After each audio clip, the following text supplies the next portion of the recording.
My bad, my TV acting stupid. Hold on. I know the sound went off and shit. That's why I gotta give me a gamer screen, so I can stop using my fucking TV. Actually, matter of fact, what I'm gonna do is I'm gonna move that shit back over to my little TV and shit I was using. There we go. See?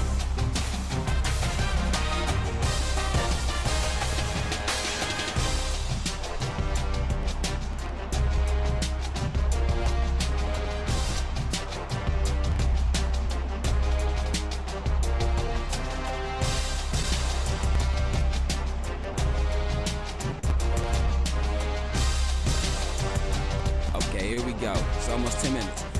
Yo, what's up, everybody? It's your boy D-Nell YG, king of this channel right here, Dirty Creek Sports, man. We're back with the NCAA Football 14 Dirty Creek Sports Network, which is DCSPN. This is the primetime game of the week. This ain't the only game of the week, but it's the primetime game of the week. We got the number one team, James Madison University, against the number 2 team, Florida State. We here at home. Last week, our homecoming game. Well, actually 2 weeks ago, our home, because the week before we played Syracuse, and that was, we handled that business. But today we up against Florida State, conference opponent, conference foe, and this is what make this game special. And watch the game of the week. And I'm gonna say this, and we're gonna get into it. Not because it's the number 1 team against the number 2 team, but it's the game of the week because why? For the past 3 years, and this is the 4th, every time that they meet up, James Madison and Florida State is in the top 5. Go back to year 1, Darnell Mason Jr., when he came from fullback to quarterback, even though he was still listed as a fullback playing quarterback. Year 1, they was the number, don't quote me wrong. By the time they got to Florida State and week 7 or week 8, by the time they got to Florida State, they was like the number 3 or 14. Boom. Florida State, no, actually it was the number 2 team if I'm not mistaken. Boom. Florida State was the number 1 team. Boom, they beat Florida State. Boom, they became the number 1 team. Year 2, they were the JMU, number 1 team. Florida State was the number 5 team. Boom, JMU beat them, knocked them back. In year 3, Florida State was the number, I think, the 16. It was either between 3 and 6. Boom, knocked them back. JMU was the number 1 team. Year 4, here we are, week 11. JMU, number 1 team. Florida State, FSU, number 2 team. Boom, will they get knocked back, or will they finally figure out how to beat JMU this game? And the crazy thing about this game, it's strong playoff implications. It's bowl game implications. It's national championship. Excuse me, I got gas in my chest. It feel like a headache in my heart and shit, but it's big playoff implications, BCS implications, national championship implications. But this is the crazy thing about this game. And I'm gonna turn the volume down a little bit on this one when I say this one. If JMU loses, Florida State wins, JMU will fall no further than as the number 2 team, maybe the number 3 team. But peep this. These 2 teams have to meet up in the ACC championship. Before we start our huddle, let's go check the ranking. Shout out to whoever's up in here, man. Hit that like button. You know what I'm saying? Let's go to the conference standings. It's 12 minutes. You know what I'm saying? So let me hurry up and start this shit up. So this is what I'm saying. JMU has to win this game. Because if they don't, they would have to win out the rest of their season in hopes that Florida State loses so they can get back in. Well, I'm gonna just say it like this: if James Madison lose, they could fall to the number 2 team, right? We're not gonna check the polls yet. Well, we're gonna check the polls. They could fall to the number 2 team or the number 3. That's how far they will fall. But if they fall to the number 2 team, they still make the national championship. But if they fall to the number 3 team in the polls, then they have to win out the rest of their season in hopes that Florida State will take a major loss late into the season so they can jump back to number 2 and number 3. Let's see who Florida State has left. Okay, so today their key injuries is their right guard and their quarterback. So they might be, JMU might be good today. You see what I'm saying? So, NC State, I know they're going to beat them. Clemson, I know they're going to beat them, but this is going to be a hard game to win. Their rivalry game against, you know what I'm saying, crosstown rivalry, crosstown school, crosstown university, Florida. So they might lose to Florida. Boom. So if JMU loses today, we still got a chance. We got to beat Boston College, which they will next week. North Carolina State, which is senior day. And this is the last game of the season. But I know senior day, Darnell Mason Jr. is going to go crazy. But let's get into this. Let's check the polls right quick before we start the game up. You know what I'm saying?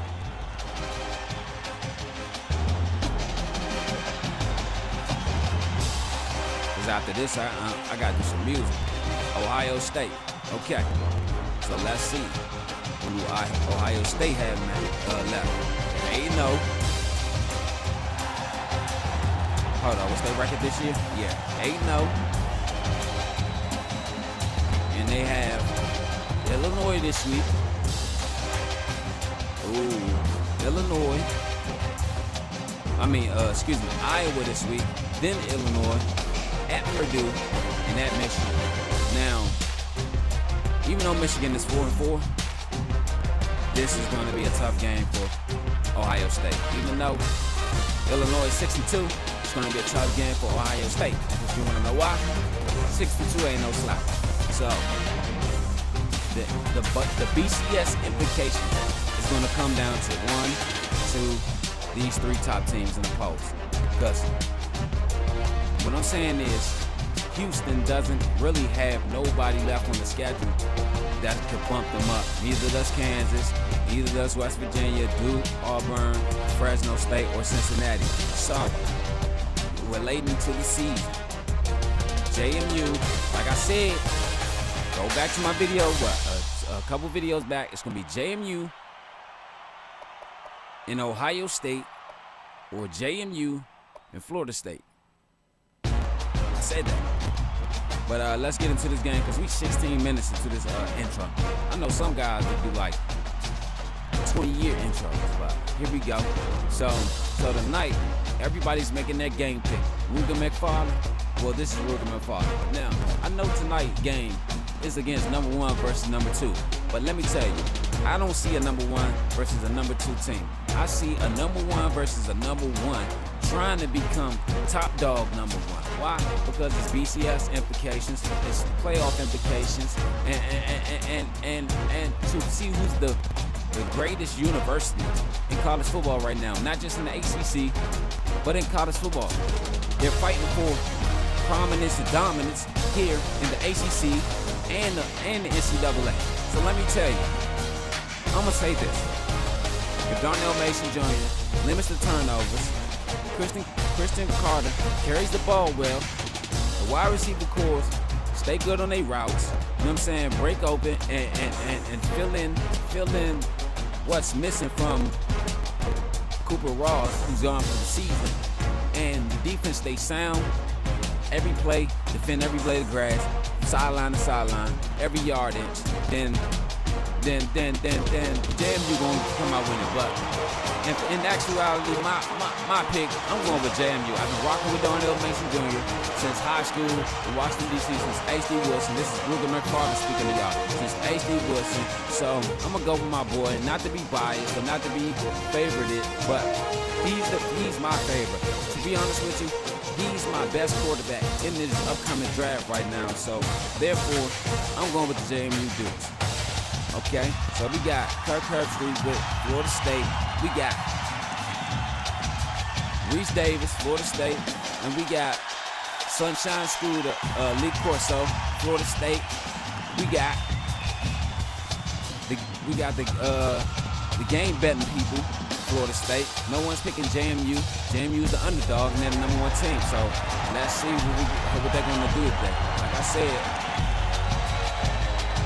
they have to be perfect in every aspect of the game. You know what I'm saying? They have to come out there and do what they gotta do. So let's get into this game right now. Sorry for the long intro. It's 18 minutes, but we're gonna crack this off. You know what I'm saying?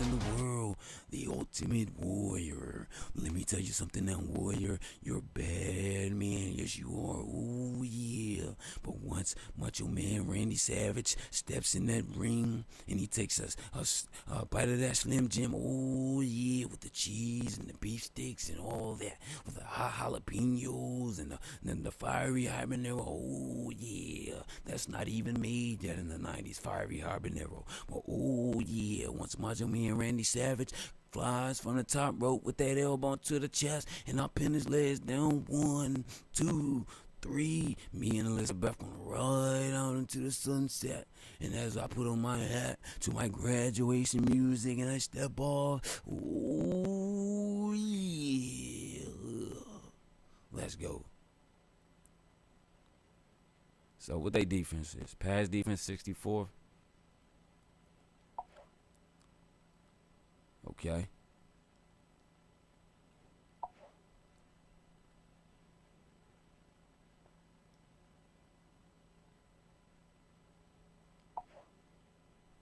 We miss you, Coop. We really do. Hi, everybody. Reese Davis with you, bringing you the EA Sports NCAA Football 14 pregame show presented by Nissan. Innovation that excites. We've called this a de facto national semifinal. That might not be precisely accurate because if it were truly a playoff-type game, the loser would be completely eliminated. Loser is probably eliminated here, but if they want to stay in the picture, they need to stay tight. This has to be a razor-thin margin at the end of the game, much like 2011, Alabama, LSU, field goal in overtime. That type of game if the loser wants to stay in the title picture. We've done all we can do here. Time to tee it up. Let's send it out to Brad and Kirk for the call. David and I will be with you at halftime.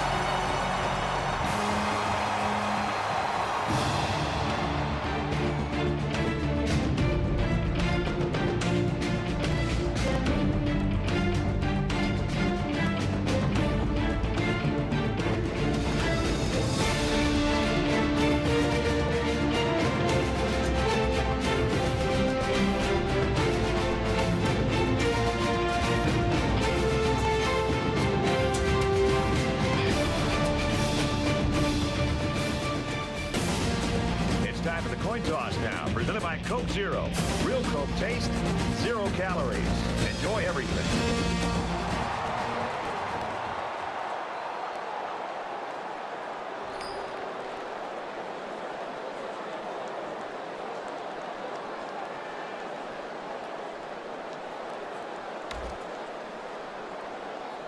All right. So we here. You heard what they said in the beginning of the game. It feels like a pre-national championship game. It really does. You know what I'm saying? It really, really does. But that's what's gonna make the game so special. You know what I'm saying? So great. You know what I'm saying? Like you got a lot of people down here. You know what I'm saying? Ready for this game tonight. You know what I'm saying? You got Tom Brady here. You know what I'm saying? You got Tom Brady here waiting on the game, waiting to play the game or whatever. You know, well, waiting to see the game play. You got Tom Brady. You got. Oh, hold up. Hey, yeah, he hurt. You got Tom Brady. I'm gonna put Ronnie Jackson back there. Let me see what you doing kick return. And Desmond, Ronnie and Des. You got Tom Brady. You got Luke. Uncle Luke and his family. You got Trick Daddy and these guys. You got LeBron James down here, Dwayne Wade. You got, you know what I'm saying? You got Michael Jordan came down for the game tonight or whatever, and Michael Jordan's a big basketball fan. You know what I'm saying? You got Kobe down here, rest in peace. This is a 2019 season. You got Kobe Bryant down here. You know what I'm saying? You got a lot of people down here. Jay-Z up in the press box, Snoop Dogg up in the press box. You know what I'm saying? It's packed. You know what I'm saying? Everybody's come to see who's come to step up. Who is here to play. You got Dwayne Johnson out here. You got Dwayne Johnson ready to play. Well, ready to see them play. It's a lot of guys out here. You know what I'm saying? They come to see. And I'm gonna change this up right here.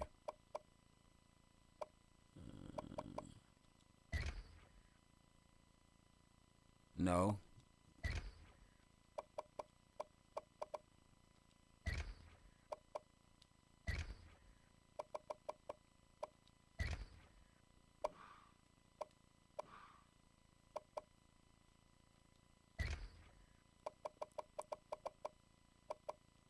My bad, I couldn't think of too many celebrities and shit. You got Trick Daddy, Trina.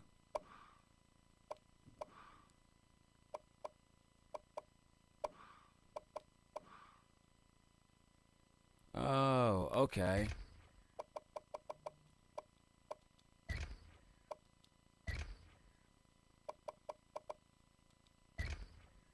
J-Rock and K-Von.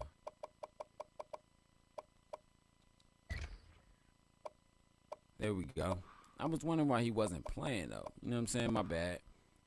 Commercial break right now. You know what I'm saying? They out there, you know what I'm saying, getting this shit together. You know what I'm saying? Right in.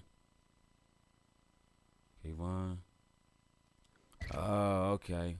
Who can play that right in? Ooh, put him right there. Okay. Left in.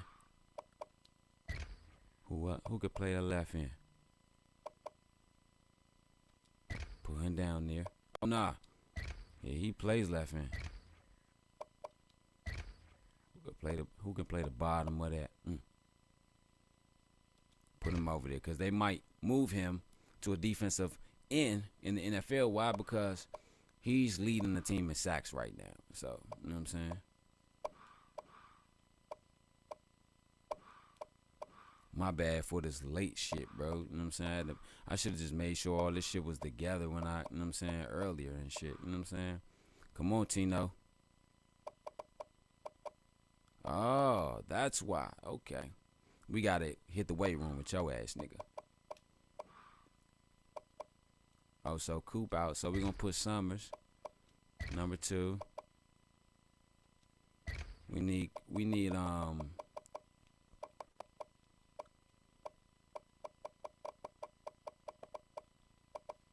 Trey. Gray. 1, 2, 3, 4.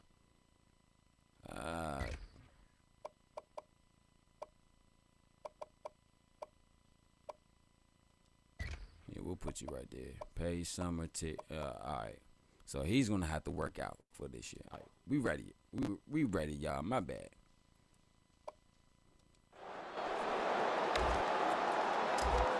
The Dukes is lined up and just about ready to send this one off as we're ready to get this game underway. Excellent kick. And they can forget about returning this one.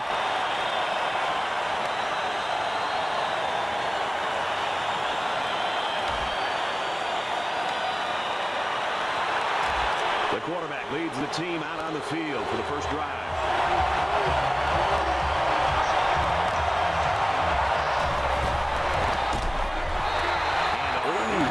Good stop off the first play. You put yourself in a position of having to make bigger and bigger plays.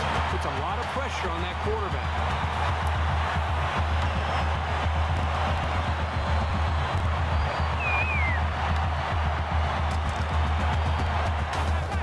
From their own 24-yard line. Second down.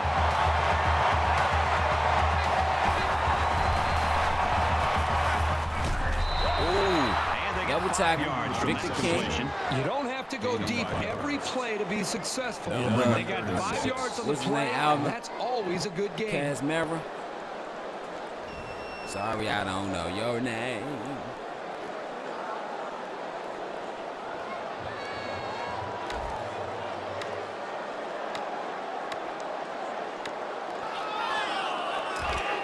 From their own 29-yard line. As a It's third number. down. This crowd can really be intimidating for an opposing team. He's scrambling. Oh, 4th and 1. Florida State Big defense. It's running for a national award here, Herbie. And, you know, the best time to talk about awards really is after you win them. Right now, it's all speculation. He's just got to play the game.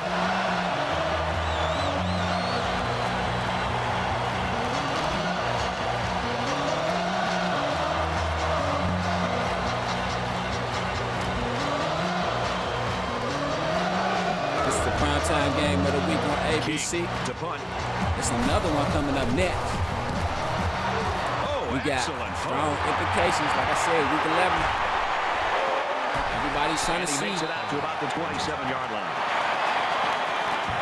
Carter's a guy you really have to game plan for if you're a defensive coach. And we sat down with the coaches this week, and they know, they look at him, they look at that offensive line, and they know they're in for a long day. Well, it's going to be a tough challenge for this defense. One thing that they, I think, have to do is commit numbers to the line of scrimmage. They've got to be able to be willing to take chances, put an 8th, sometimes 9th guy up close to the line of scrimmage and force this quarterback to try to have to beat them by throwing the ball through the air. Otherwise, it could be a long day for this defense.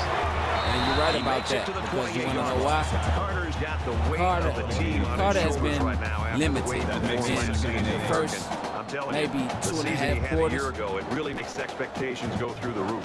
Maybe for the first 2.5 quarters of every game for the last couple, I'll probably say 4 or 5, maybe 4 or 5 weeks. And it forces them to lean on their passing game. Darnell Mason's been throwing multiple interceptions each game, like 3, maybe 4 sometimes. And it's forcing his draft stock to drop up. He's one of the greatest quarterbacks in the NCAA right now. So what I'm saying is, here last year. Look at it now. You I got- think he even looks bigger than he did a year ago. You got Justin Look for him Fields. to have a huge You got- year. you got Justin Fields, you got Joe Burrow, you got Justin Fields, you got Joe Burrow, you got Hendon Hooker We've out got there. third down and 1. All on their own 36. Caleb Williams, you know what I'm saying? You got Tua Tagovailoa, you got Jalen Hurts, you know what I'm saying? You got a lot of these quarterbacks. You know He's what got I'm the saying? corner. And You he's got a lot of these quarterbacks that's coming into this draft or whatever that could be great quarterbacks. And what I see from these guys, and what I see from this guy right here, like, he can be that quarterback. Like, the question has been, who's been there to pick up the slack? You know what I'm saying? Who's been there to pick up the slack since Royale Walker has been gone? You got James Page. I mean, we could be talking He's the about number 1 national receiver, awards. but what I'm saying is his numbers has dwindled a little bit because all season JMU has struggled to find that Second down, second 10 to and go. third receiver. Ball You on know their what I'm saying? own So it's 25. like, who?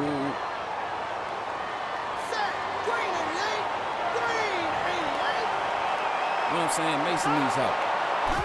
If he don't get it, Deep ball, and he's got a man open. Throws complete. He's got space to touchdown. That's what I'm talking about. Touchdown play. He needs help like that. JP Page, he does it. He can do it, but he's not going to be able to do it all. Like 3 years ago. You know what I'm saying? For the past 3 years, before graduation, you had Royale Walker. You know what I'm saying? You had Terrence Isles. You had Justin Carter. You got a lot of these guys. You know what I'm saying? And And he hits the PAT. they help utilize your Reese offense. Davis is standing by with this update. Reese? The Yellow Jackets came into the game ranked 16th and hoping to make a huge jump in the rankings. Now the question is, how far will they fall? Who in the world saw this one coming? Not me. A major upset is done. The Panthers roll by 19. In other games, checking in on some ACC action, and for Clemson, they've dropped 2 straight. The Demon Deacons walk out with a 7-point win. Thanks, Reese. 7-0 game here. Quick commercial break, about 30 seconds. Hey, y'all, I figured out my next mixtape, too.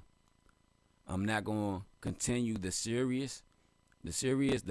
compilation series of my other mixtapes and my other albums just yet. I'm still going to do them, right? But listen, this is my next mixtape, and where is it at? I'm about to say this at 34 minutes on this James Madison and Florida State game. This is my next mixtape on my next album. I'm going to either call it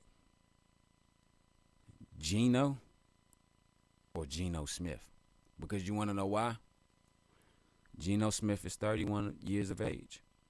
He's been in the league for 11 years now. You might as well say 11 years because why? This past year was his 10th year.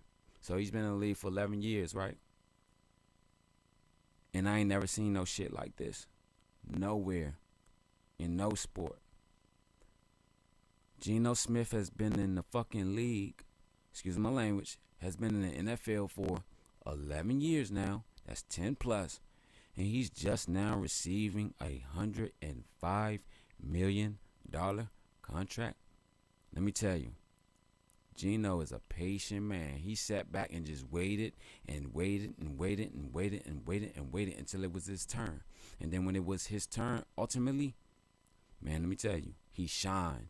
You know what I'm saying? Why? Because they gave him full control of what he, you know what I'm saying, what he was capable to do and what he did do.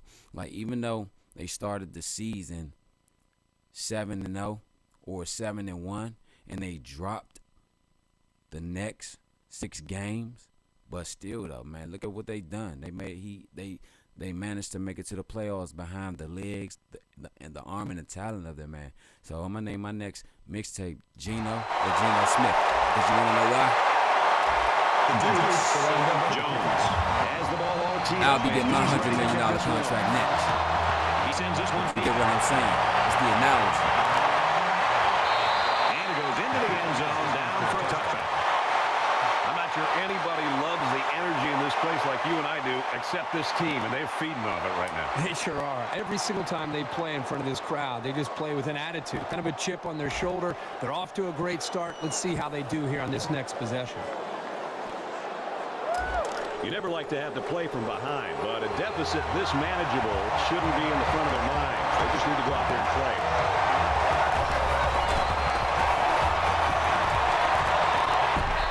And he's taken at about the 47-yard line.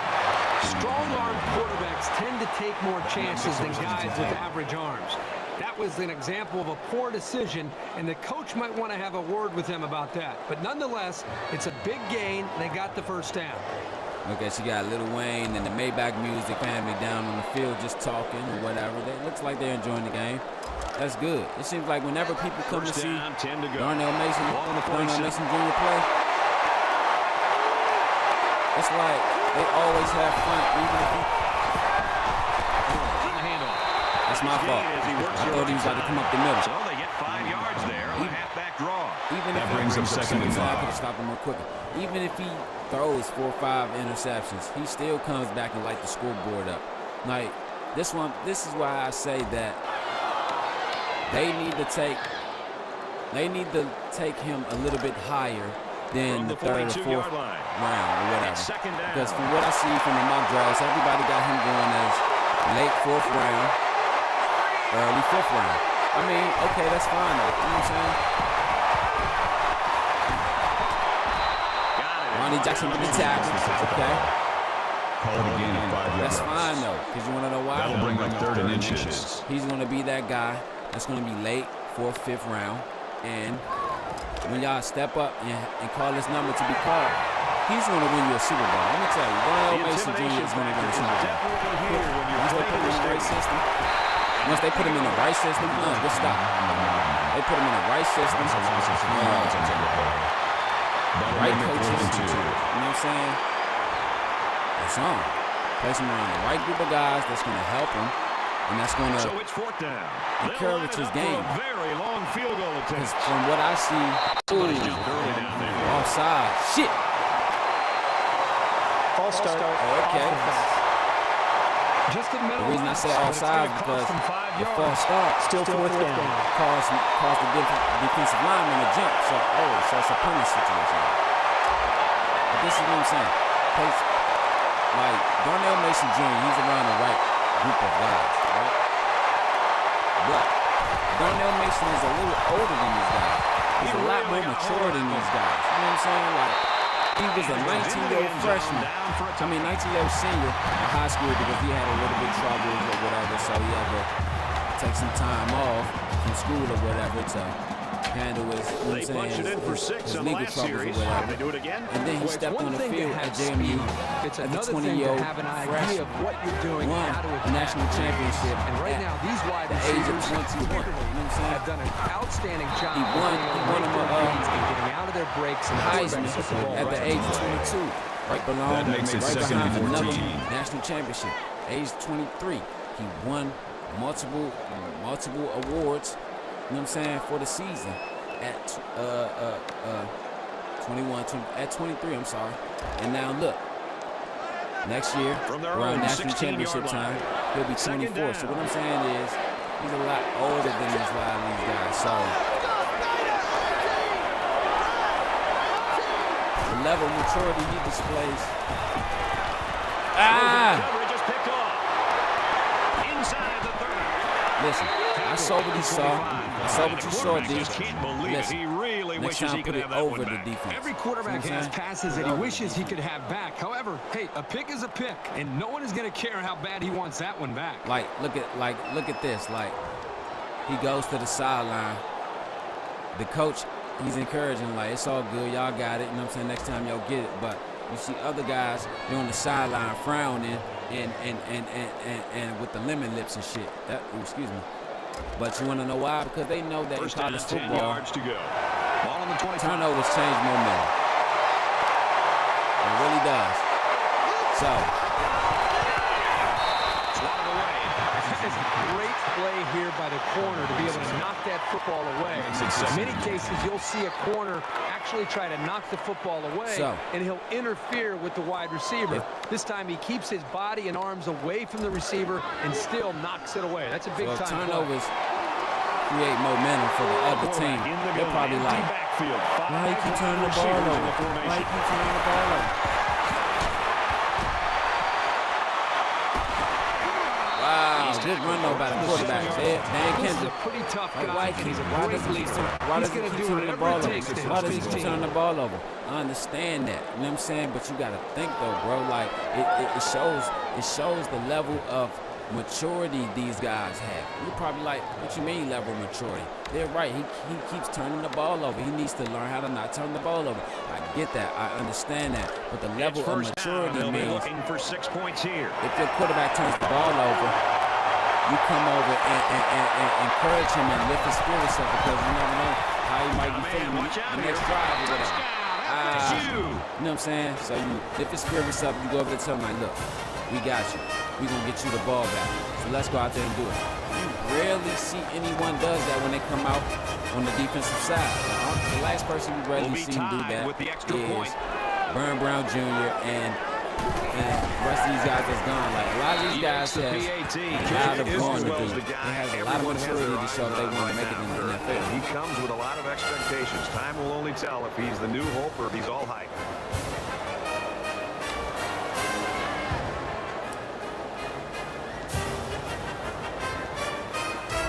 Carter back to Florida return. State is lining up to kick this one off. And he got all of this one. Great kick. Wrong. This one's going to be down to the end zone for a touchdown. It ain't hard to tell.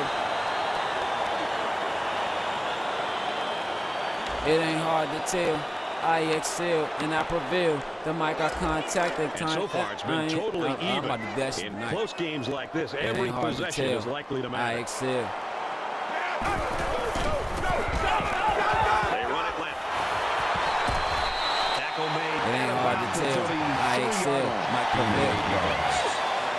That makes it second and 2.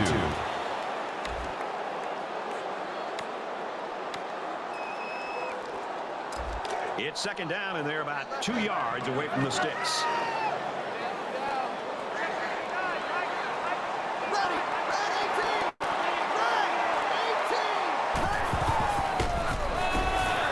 On the run. See wide. And you see, that's another kid that has Darnell Mason on the offensive side. That's another guy that lifts his spirits up too while they're on the offensive side, even though even when he turns the ball over. Let me tell you, C. White and Darnell Mason Jr., man, they've been rocking with each other since sandbox. You know what I'm saying? When I say sandbox, I mean sandbox.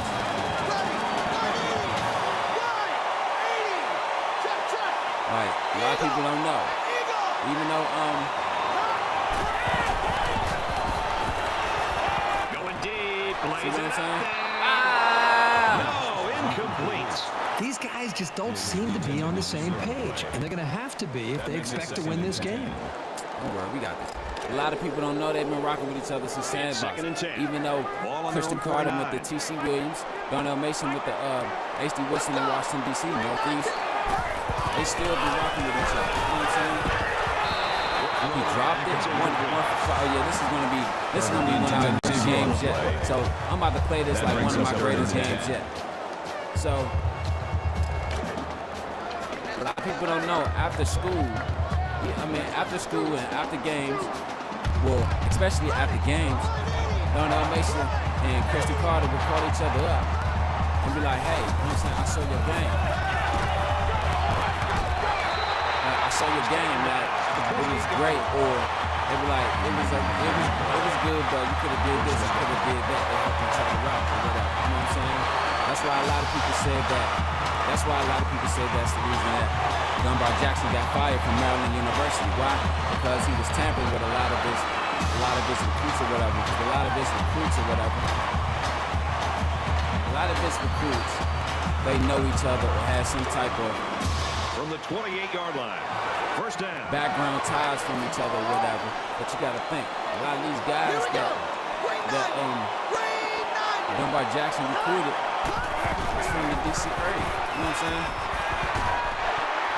Like J.P. Page. You know what I'm saying? From Alexandria, Virginia, but he spent this time in Washington D.C. football. Where Yale Walker, he's from the Washington D.C. area, southeast. You got Marcus Curtis, he's from D.C. You got Dink Curtis in the backfield. He's from D.C. Awesome Curtis, D.C. Terrence Cook, D.C. Right? Gary Green, who played for them. He was from the Hillcrest Heights area. About, a mile and a half from the D.C. line.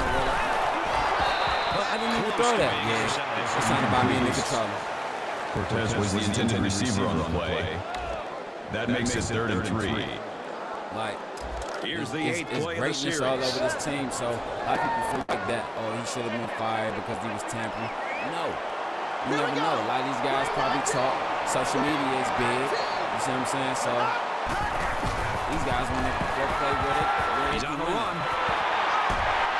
Tries to get around the corner. At the 16-yard line. I took a hit. Are you gonna hit me like that? Okay.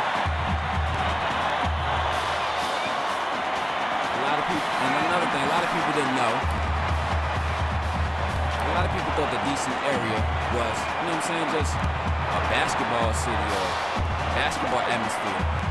Because you got Fred Primus, you got Kevin Durant, you got 1st and 10. Ball on the 16. A lot of these guys, you know what I'm saying?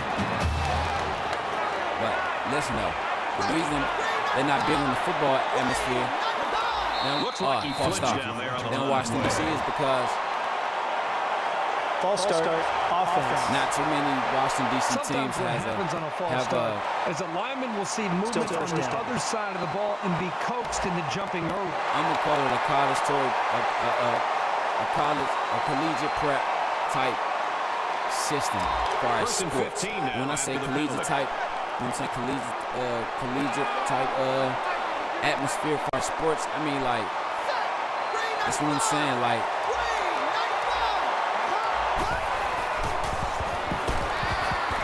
Their biggest teams are their JV teams. That's what I'm saying.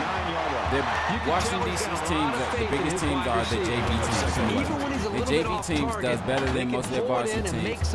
And they wonder, and they're wondering, like, what's good with that? But Darnell Mason said, man, shoot, I'm going to come in here and show y'all different, because a lot of people didn't know. He played basketball for me. Well, he played football first, but then he stuck to basketball. My bad. Tino Cortez with the catch.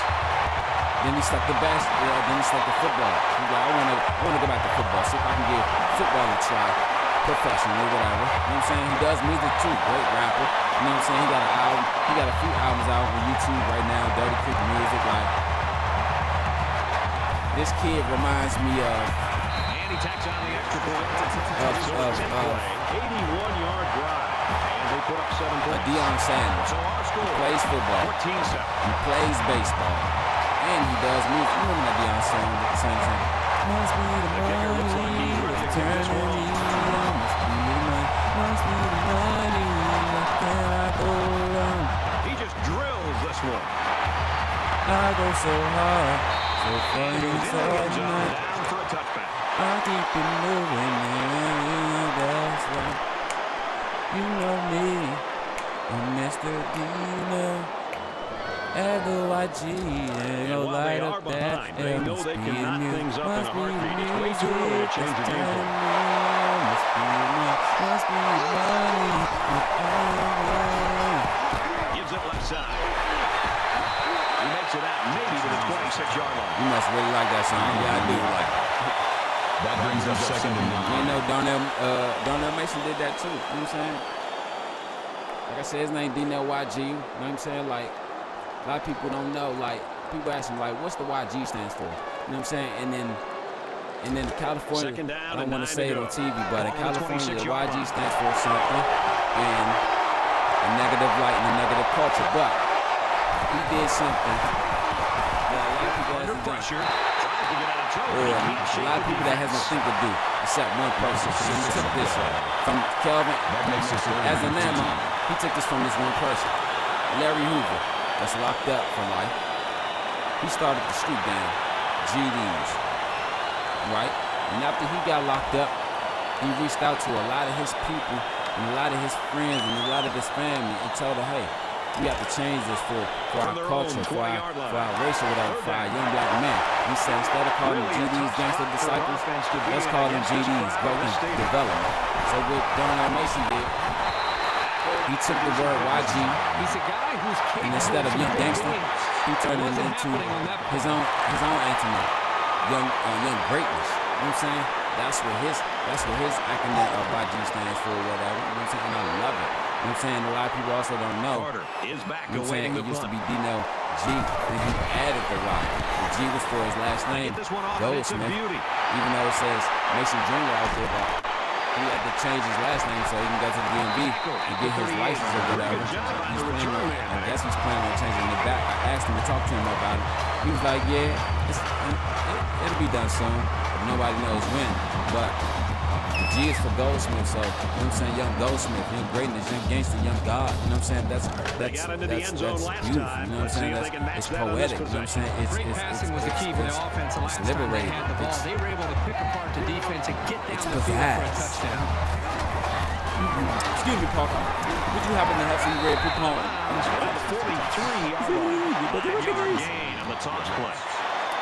That brings up second and 5. You like, I know I said he reminds me of a Deion Sanders because he does more than one thing. He plays sports, football, baseball, and We've got a basketball. second and 5. And he Ball on their also own 43. raps, you know what I'm saying, and sings, you know what I'm saying, does music. Like I said, he got great music, but we're gonna come out with that after this half. After this, you know what I'm saying, break at the first quarter. An exciting first quarter comes to an end. 14-7.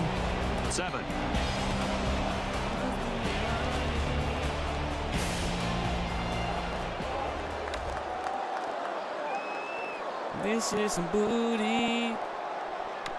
Why can't it go wrong? This shit's And we're back this for shit's more action here in quarter number The 2. light is almost gone.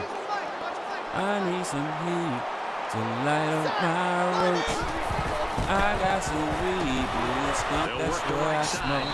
And he carries the ball What for about some Madison. zibbies? Carter picks And up some about 4 yards cookies on the too. play. That Third blue down. cookies, that's my favorite. I must feed me.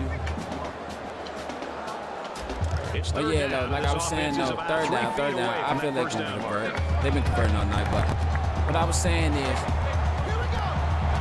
you know, I say he reminds me of Deion Sanders because he plays football, baseball, and he raps. You know what I'm saying? But They'll bring him down at about the 45. to me, he's more of He's coming close to becoming the new high man a for Dame career Dash. rushing. To me, just shows you how he's like the strong Dame he Dash of drove this football. guy. And the reason I say He's that taking some because punishment route to getting here. the stuff that Darnell Mason talks about, he has songs like Feed the Poor, First and 10. Radio. Ball on the 45.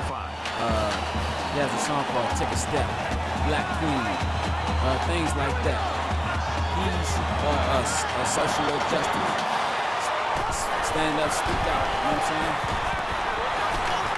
What you doing, bro? I'm not so sure He he has made songs the best like decision. that or whatever. You know what I'm saying? It was a And pretty tight area he was trying to throw that one into. it shows his social awareness, his how socially conscious he is. You know what I'm saying? So what I'm saying is, like, if Dame Dash wasn't a basketball player, he could play rap. He could rap all day and would make a living out of it and would be great at it. But that's how I feel about Darnell Mason Jr. Like, he's great at that. Like, if you ever get a chance, go check him out. Like, he delivers what you won't see nobody else deliver to you. From the 45-yard line. Second down.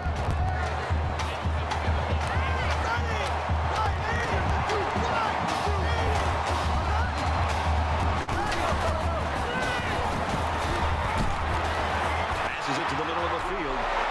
He's at the 30. Here's an opening. Touchdown. Touchdown, baby.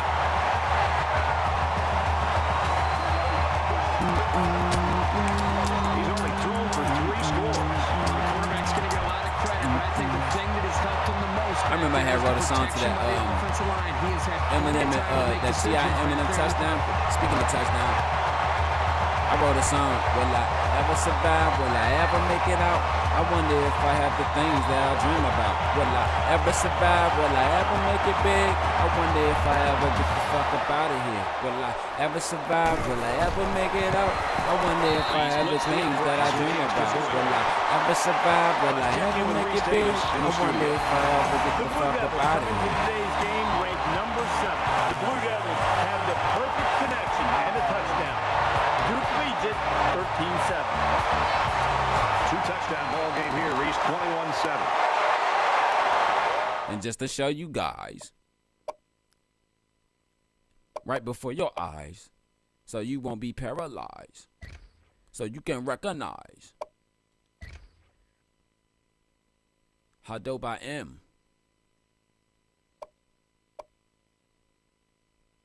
Let's use a user. All right.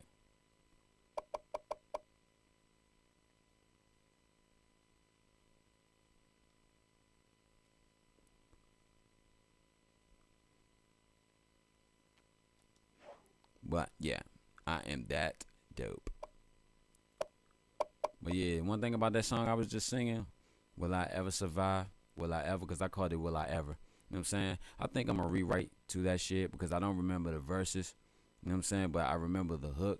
What I'm going to do is I'm going to I might take that same beat and just do it to that. You know what I'm saying? Because the crazy thing about that song, I wrote that song when I was 16. Yep. It looks like they're ready for the kickoff.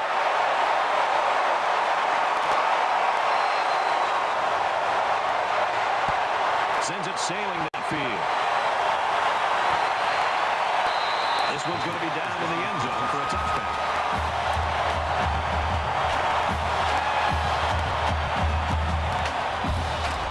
It was a pretty one one-sided first quarter, but I wouldn't be surprised if things changed in a big way before halftime.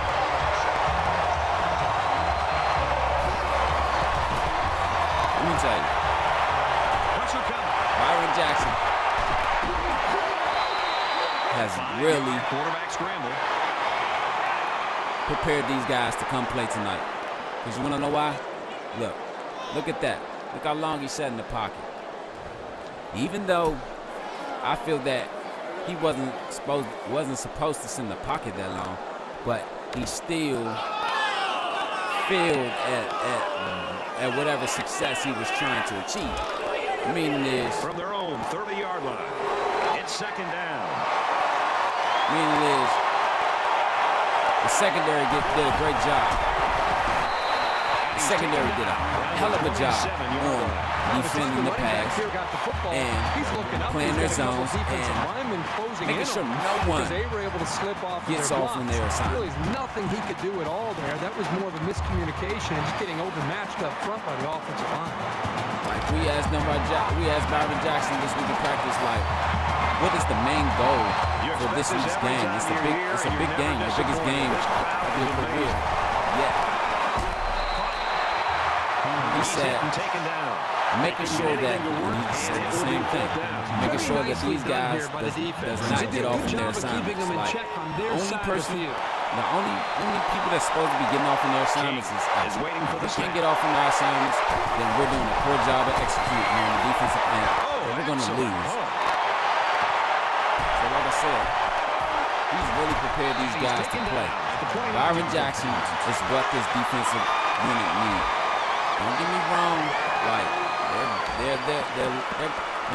let me say this, and don't quote me wrong, and I'm about to get back to it. Byron Jackson is what these guys needed.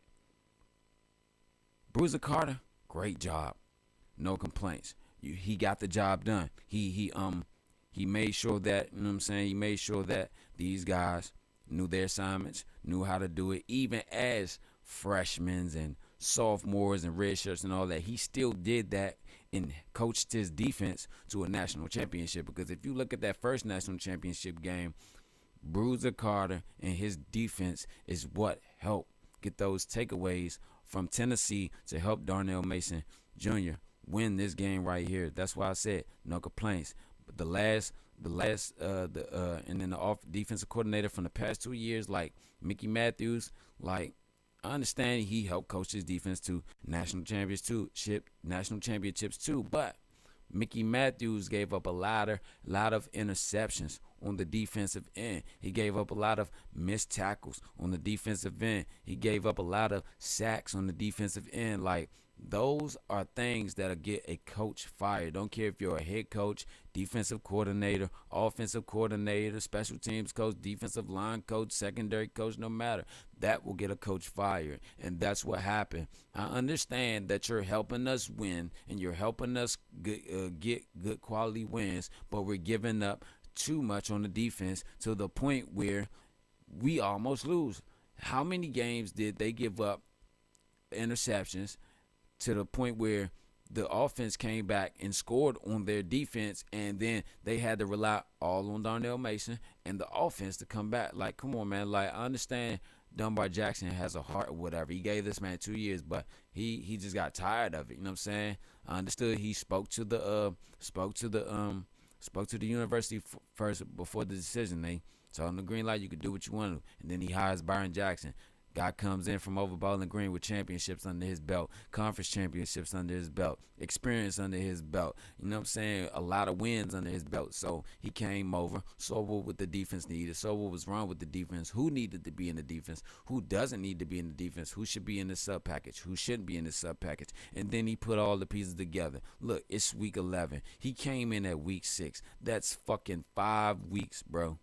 5 weeks. You know, he got this defense playing at a high level within 5 weeks. That's a month and 1 week. Not too many people can do that. You know what I'm saying? Coming in their first year, not knowing the personnel. The crazy thing about it is, he was hired. You've got to find a way to keep building on your lead, and on the other side, you've got to find a way to get back in it. Of their bye week. They didn't get to play. that bye week, and they hired him Monday. That week was a bye week. That Saturday was a bye week, but he didn't get to come on campus or whatever and meet none of the players until the following week. Why? Because he had to clear his contract and everything with Bowling Green or whatever. The stipulations and the contract and the conditions and everything ready. And then by that following Sunday, he stepped on campus. He met his players. He met his coaches. He met his team. He met people. And then from there, he just took off because we asked him, like, how did you manage to get this defensive unit playing so great, like, in so little time? Like, he said, man, look, a lot of these guys,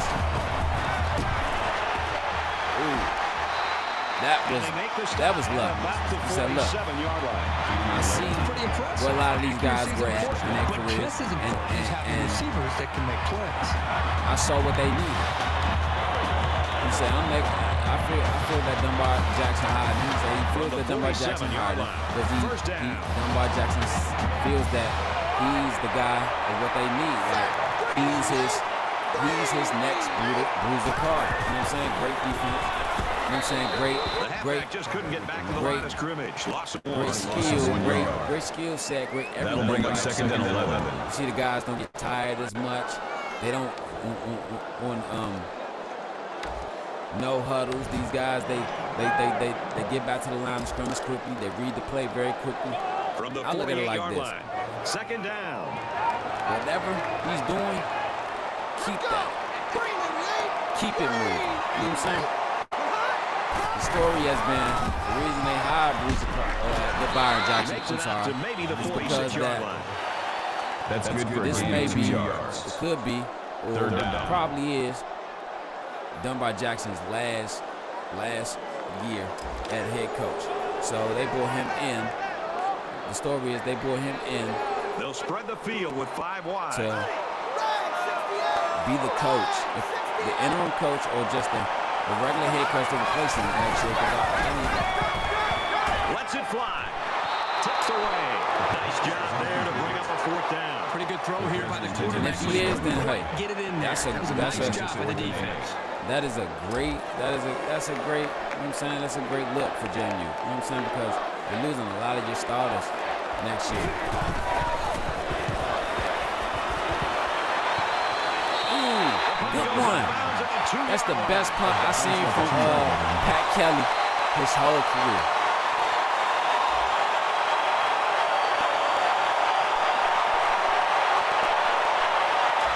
Well, the guys are chomping at the bit down there, waiting for the game to start back up.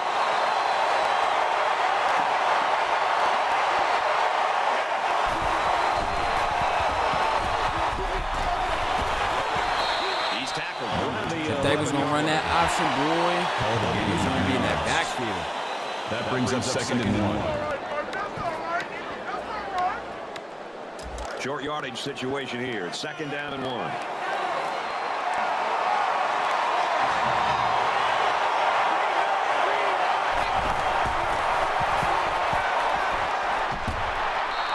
Like, how did you get that?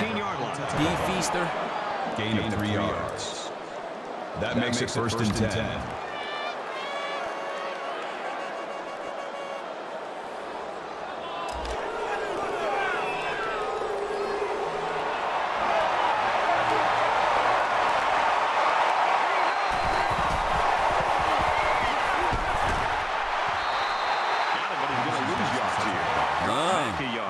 See what I'm What's going saying? on there? Those kind of plays will not work against this defense. You can be sure of that.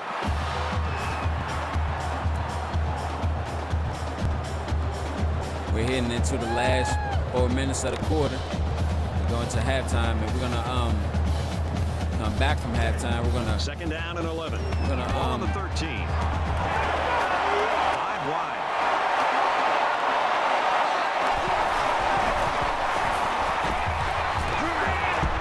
He steps up around the 14-yard line. That's a gain of 1. That'll My make bad. it 3rd and 9. we're gonna talk about the future for these guys. The future for these guys, the careers that they have made for themselves, and much more.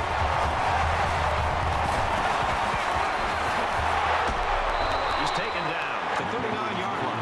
You can chalk that one up to the hundreds of passes the quarterback has thrown to this receiver in practice. These guys know and trust each other, and you could see it in the way he threw that pass. Florida State is out there playing like they don't want to lose this game, but I'm going to say like this. 1st and 10. Ball on their own 39. You're going to have to play a little bit harder if you don't want to lose. Tackle at the 43-yard line. Guys, I really like what the offensive coordinator is doing here. Throwing it on 1st and 2nd down will keep the defense guessing. Okay.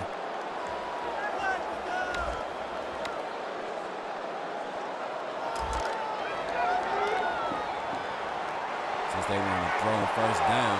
Okay.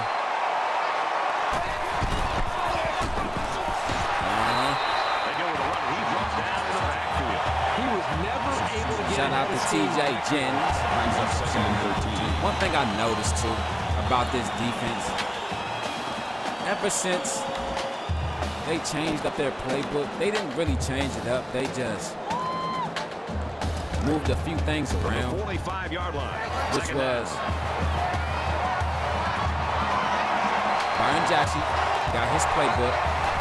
Dunbar Jackson got his playbook. And they saw that about 65–70% of their players were almost similar, almost the same or whatever. So they look and see how much percentage of course, because they got a percentage play of number 9 of this current drive. a percentage of how much these certain plays were. And they noticed that it had potential. A lot of these plays had potential.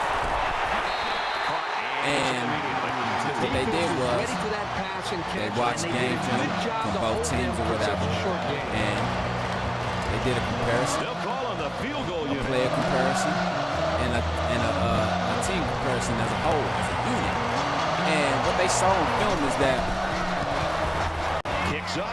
this defense Splits the upright. is capable of running the same type of defense that Byron Jackson ran at BGSU. Damn, I said the team abbreviation. BGSU, Bowling Green State University. So what they did He was, really got a hold of that when they kick. saw that shit, when they saw it, they called it an emergency practice at that moment. Carter's game is about giving it to him and giving it to him and giving it to him again, Kirk, and he just keeps ramming it in there, and he's not disappointing anybody. No, not at all. I mean, the one thing about his game is he's so versatile, and they found unique ways to get him the football, and he's not let this offense down in the first half. He's off to a great start. We'll see what he can do in the second half. You know they'd like to do something a little more than they did on their last drive when they had to punt the ball away. So what they did was, they called an emergency practice. Throws incomplete. They got a hand on him. You know, that actually might have been a break for the offense. Yeah, Sometimes tip they called it an passes emergency can linger in practice. the air and get And picked guess off. what happened? They hit the field as soon as they So called it's it. 2nd and 10. They told them, like, Ball look, on the man, 25-yard line. we got some plays that we need to run, we need to practice on because this defense needs to get better. So they combined. Come on. You know what I'm saying? Like, this is crazy. 26-yard line. They combined their playbook, they combined their brains, came up with the playbook, the Jackson defense. And what does the Jackson defense consist of? The Jackson defense consists of a defense that has multiple players, multiple skill players,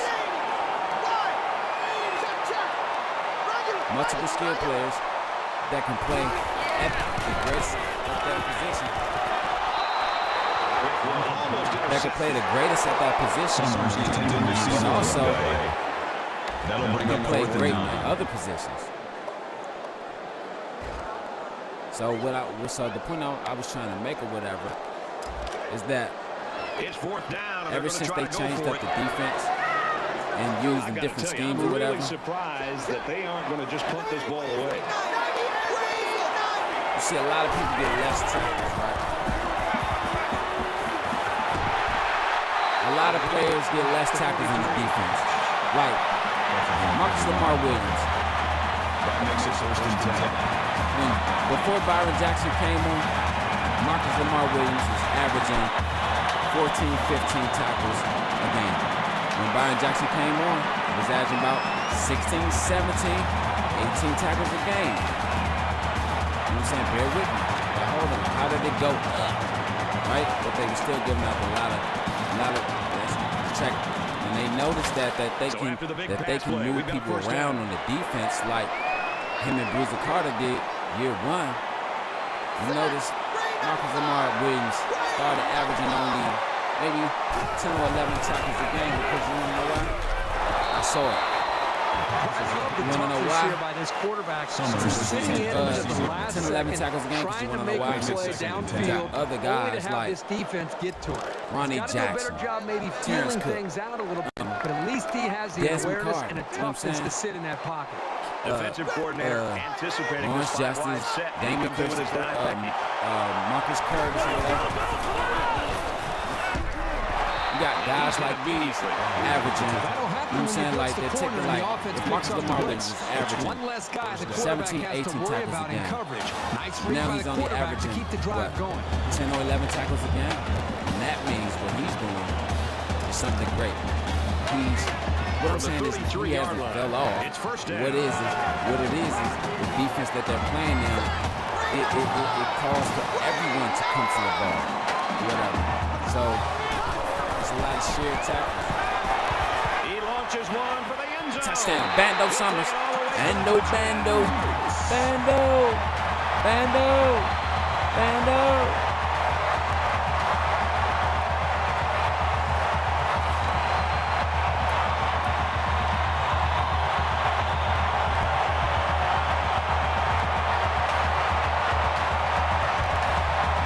Said this kid is very special. Another thing, y'all just got word from our producers. Another thing he wants us to talk about too, as a point of emphasis, 76-yard drive is the preparation of Darnell Mason Jr. this week. Giving the quarterback plenty of time to be able to read the defense and make his control. Jones has the ball all teed up, and he's ready to kick this one off. He kicks it off, and he got all this kid is out. Something about him this game, even though certain games when he throws only like maybe 1, 2, or how many interceptions he throws, when he comes out after those, it's like when he's done throwing interceptions, he is done throwing interceptions. Like, it's still some scary passes this one is that he throws or whatever, but that's because he feels he can make those throws. I asked him. They go to the screen here, and the halfback's got it. I asked him, I'm like, man, what's up, and he's man? tackled around the 43-yard line.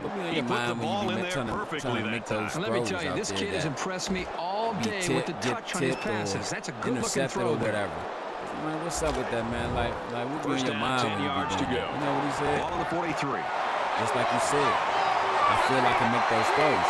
My confidence be too high. You know what I'm saying? I know I'm not ready or prepared to make those throws, but when the time comes for me to make those throws, whether it's high school, college, or in the NFL level, let's believe I'm going to make those throws, and I'm going to be ready to make those throws. Why? Because I take those type of throws so that I can go back to the so that he can go back to the game film and watch the film. Watch those throws because the 46-yard line. coaches Brings always him tell down you, at the 46-yard line. either don't do this, First down. or if you're going to do this, this is how you do it.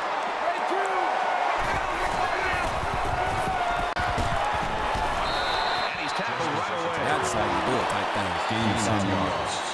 But what I'm saying That'll is, make like, it second we're and going to talk about 8. his preparation because, like, even though he's still throwing scary So an throws, empty he's backfield with 5 wide receivers. Now he tries to buy some time.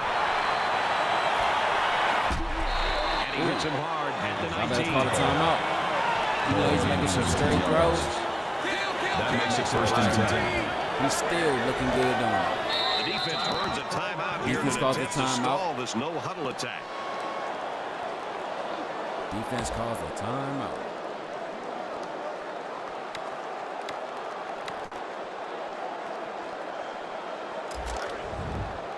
first and 10. Come on, baby. On the 19-yard Light line. my fire.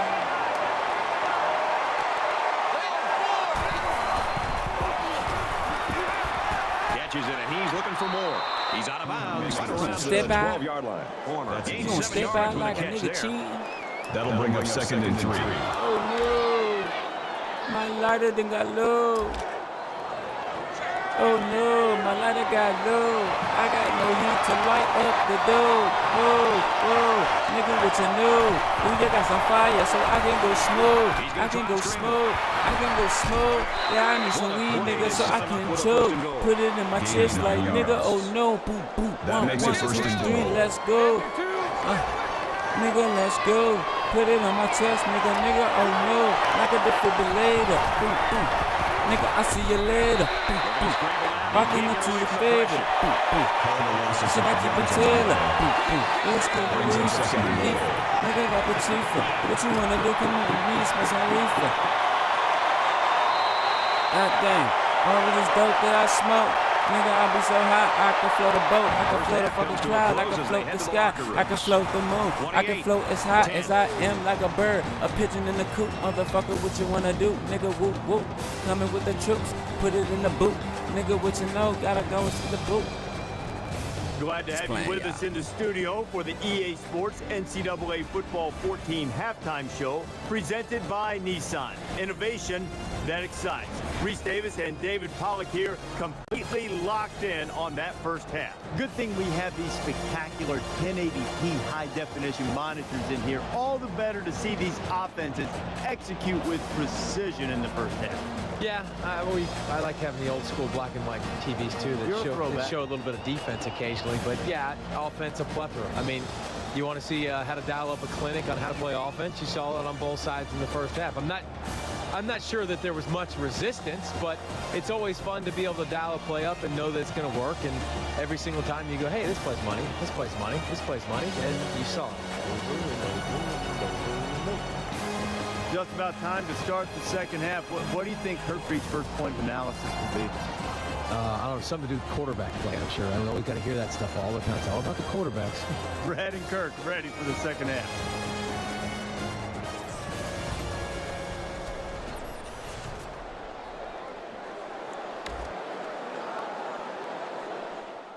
Okay, nigga, it's halftime.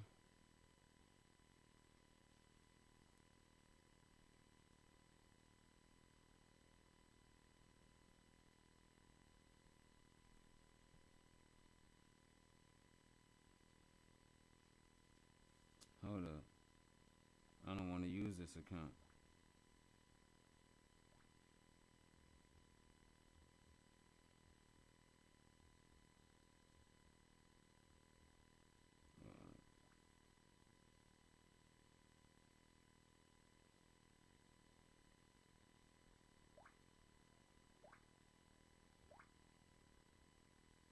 All right, we still here, y'all.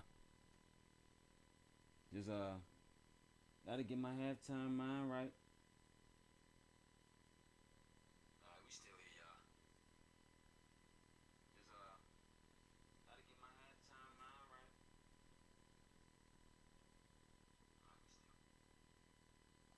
Hey, you know what's crazy? What y'all think about Gunner? And the reason I say Gunner, not Gunner, because you want to know why?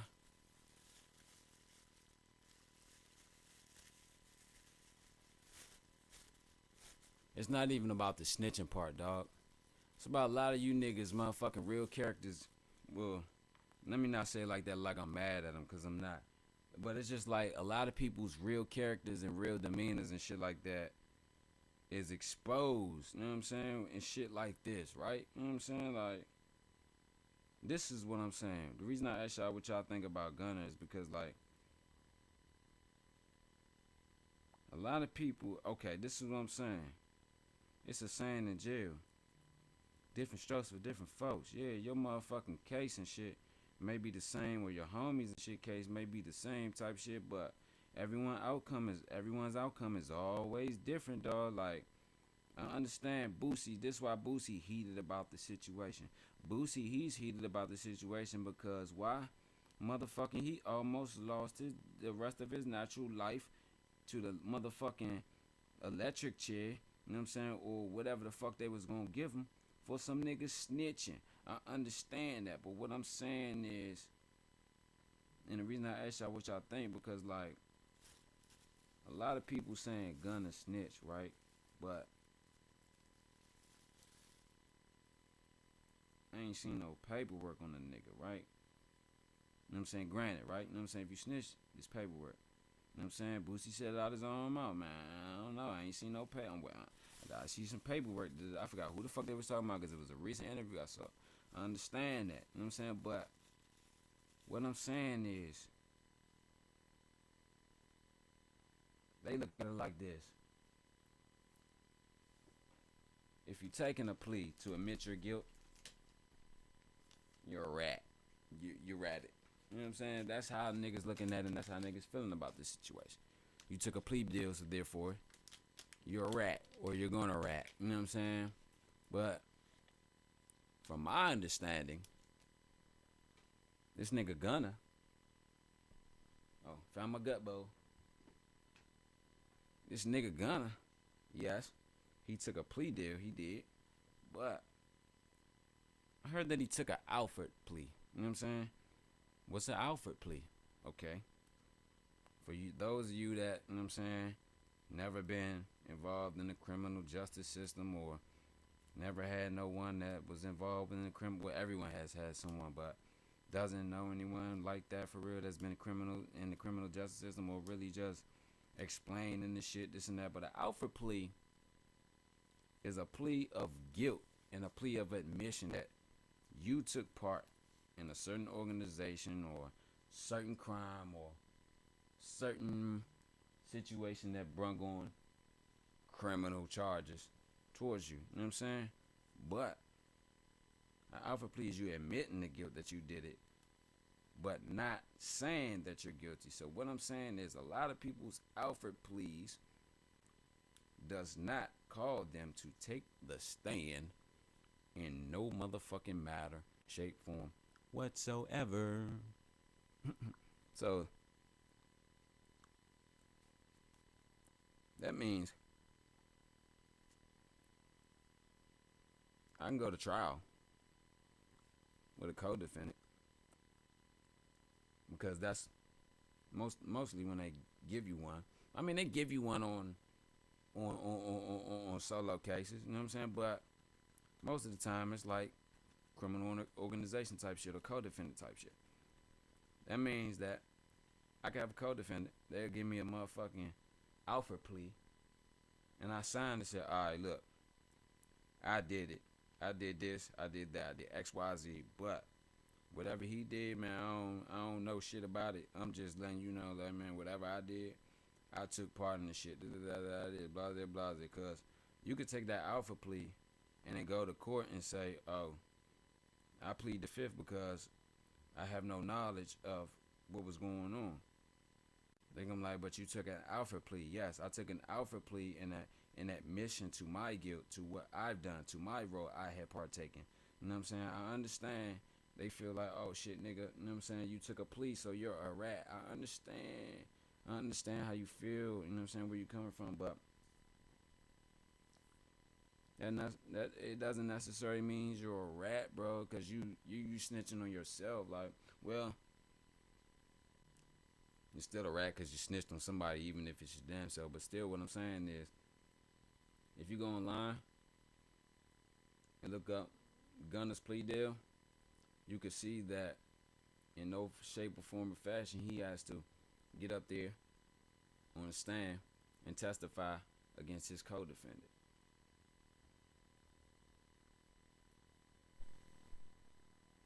Like, just look that shit up. Let me tell you.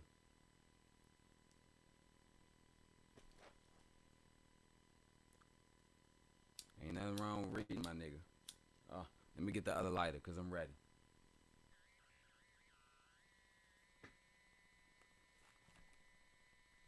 But yeah, ain't shit wrong with reading, my nigga.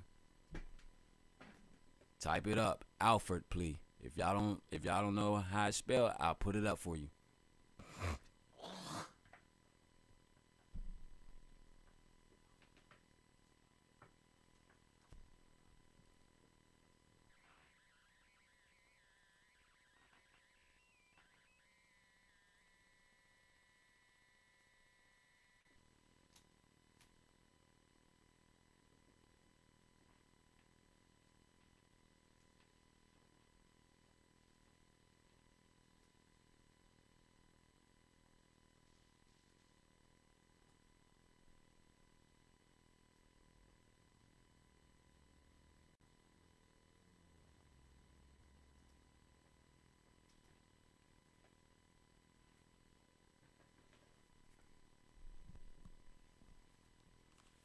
And we're back. And we're ready.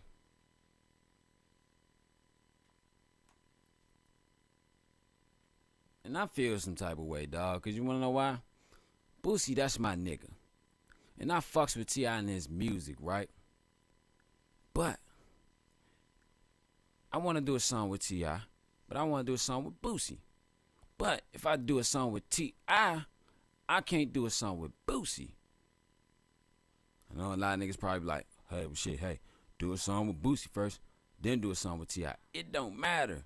If I do a song with Boosie first, then do a song behind Boosie and do a song with T.I., he's going to come behind there like, damn, nigga, da, da, da, da, da, da, da. This is what I'm saying. Boosie is like me. I don't want to be associated with no nigga. They got some fuck shit on their name or some fuck shit on their soul or whatever. You know what I'm saying? Even if you say you changed and this and that and this, blase, blase, I don't care. I'm not going to fuck with you because you want to know why? I don't know. It's like, you know what I'm saying? Like, it's just what I heard and the shit that you do. You know what I'm saying? Because what I'm saying is, if you did it once, you'll do it again. You know what I'm saying? So, that's what I'm saying. But here we go with the second half.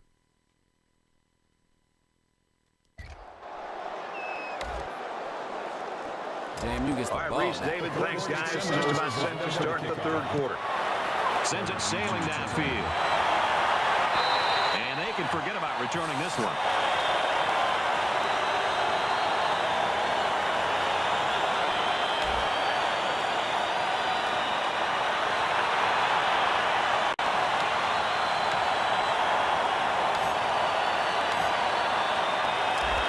So you wonder what kind of excitement we'll see this time around. Looks like it's going to be an exciting second half. The crowd is into it. He's tackled around the 22-yard line. That's a loss of 3 yards. That brings up second and 13. JMU is the most imperfect, but perfect team. And I'm going to come back on that point of emphasis. 22-yard line. Second down. You know what I'm saying? When I bring back these. Now, first half, right? He lets it fly. Leaps. Picked off.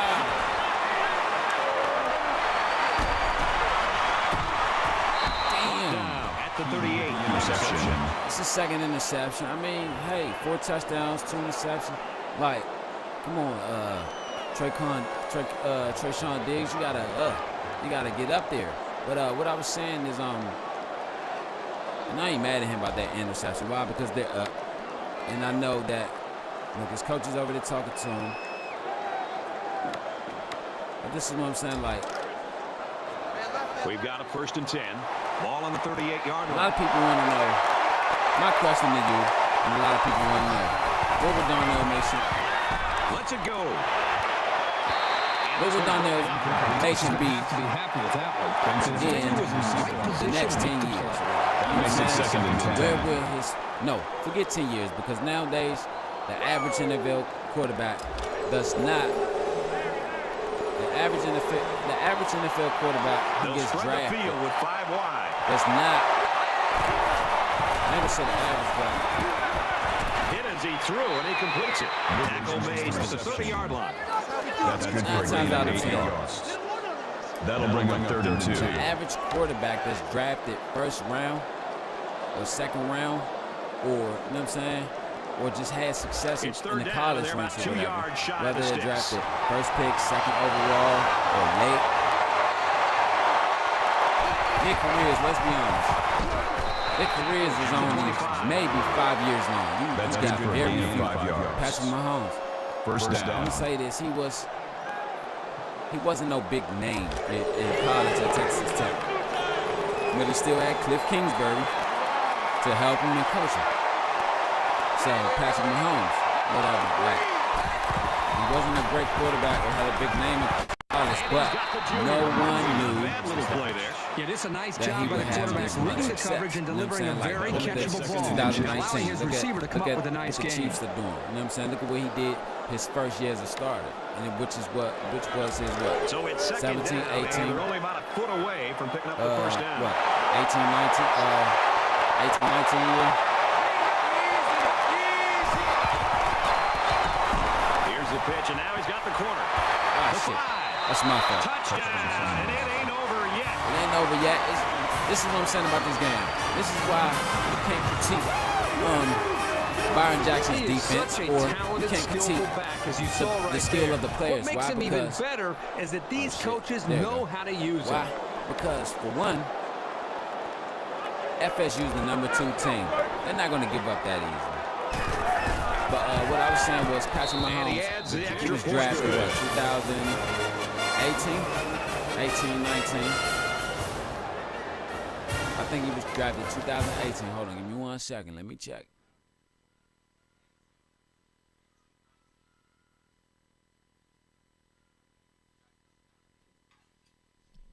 Oh, shit. Yo. Oh, all right. Both of the headphones still good.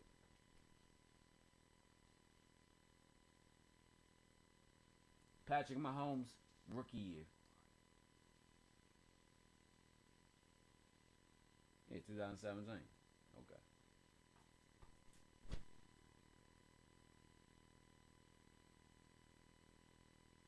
Yeah, I knew I wasn't tripping. So, he was drafted 2017.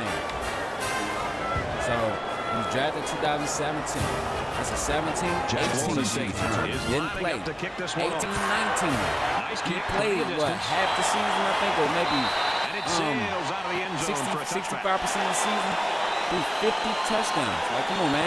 That was his first year. And then the next year, and the next year, look at what he's doing. Man, this man is great. I'm not going to go And the on offense will and take spoil the the field. year, They're certainly but hoping you to know do they better won than the they did in their championship in last drive, which 2019. ended But, with a you know what I'm turnover. saying? We're in I the look for the offense to 2019 come round out with the same game plan as of the Dirty before. Creek Sports You don't round. make So, changes yeah, after one play. honor it, respect it. You know what I'm saying? Here comes the pressure, and they got it.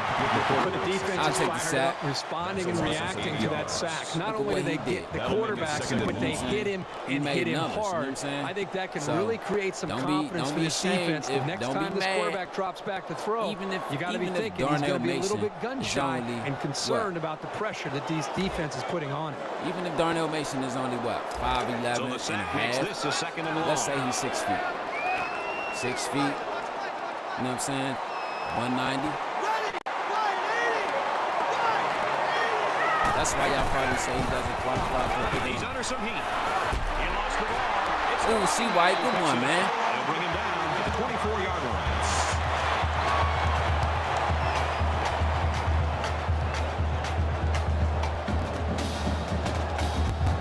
Yeah, I gotta give me another controller ASAP.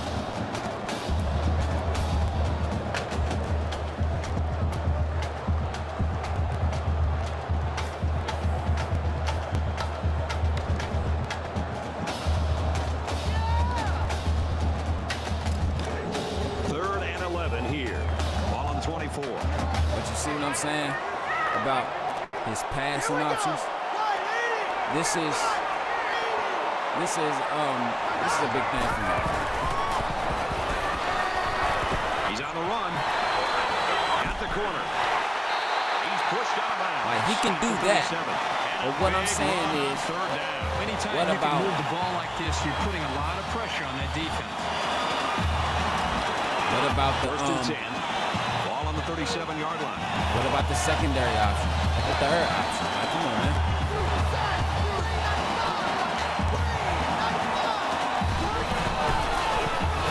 Fires out to his receiver.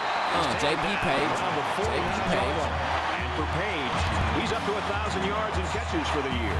Well, it's easy to see how he gets all those yards. Having a Heisman candidate as your quarterback always helps make your job a little bit easier as a receiver. From the 49-yard line. First down.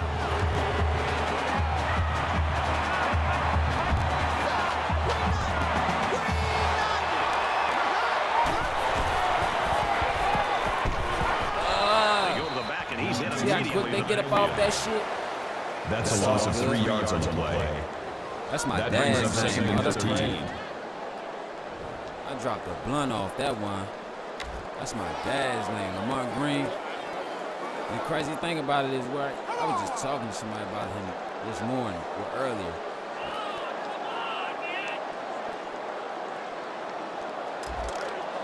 From their own 48-yard line, it's 2nd down. Let's go! Green 90! Green 90! Setting up blockers, the running back's got it on the screen. He's knocked out of bounds at the 42. Yeah, I see what we have to do. I'm gonna have to reset the offense and Third down. I'm gonna have to reset the offense and pick up the first down. yeah, put everybody where they need to be.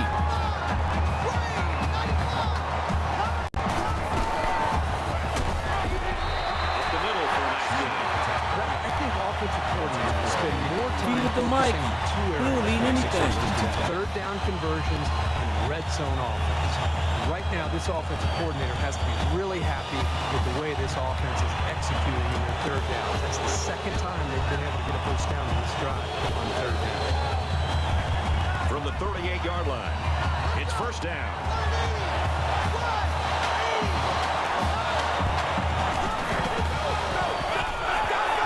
He gets another carry.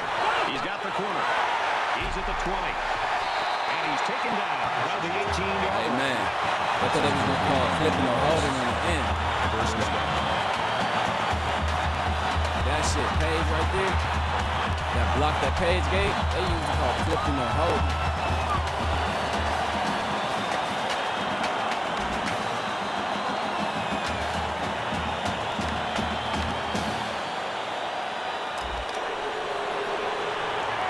It's 1st and 10.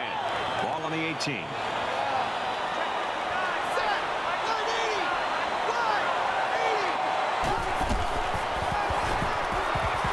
Here's a pitch, left side. The 10. He leaps. Ooh, see He's White, in. see Touchdown. White. He in For there. Carter, he's broken the all-time rushing mark. You have to be both naturally gifted and painfully disciplined to get where he is today. You can't have one without the other. And he's definitely both.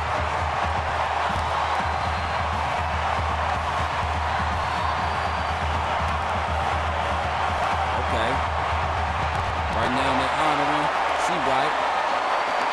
You know what I'm saying? They let him take his whatever. It's like whenever you break a record here at JMU, they take your name up in the scoreboard or the replay board, and they show your name being placed in the record book above the person whose name you broke. Just like Darnell Mason Jr., he broke the record 2 games ago, you know what I'm saying? Even though it wasn't the state of Virginia, where his team is at and his family was watching, whatever, but it was still at an away game. He holds the all-time record for passing yards in a career in NCAA. This one's going to be down in the end zone for a touchback. Carter's performance today showing just how good he really is. Yeah, he's both mentally and physically tough, Brad. I mean, he really has the ability to carry this team, make smart decisions, and he really hangs on to the football well. There's got to be some sense of urgency to this offense right now. They don't have the luxury of wasting drives if they want to get back in the game.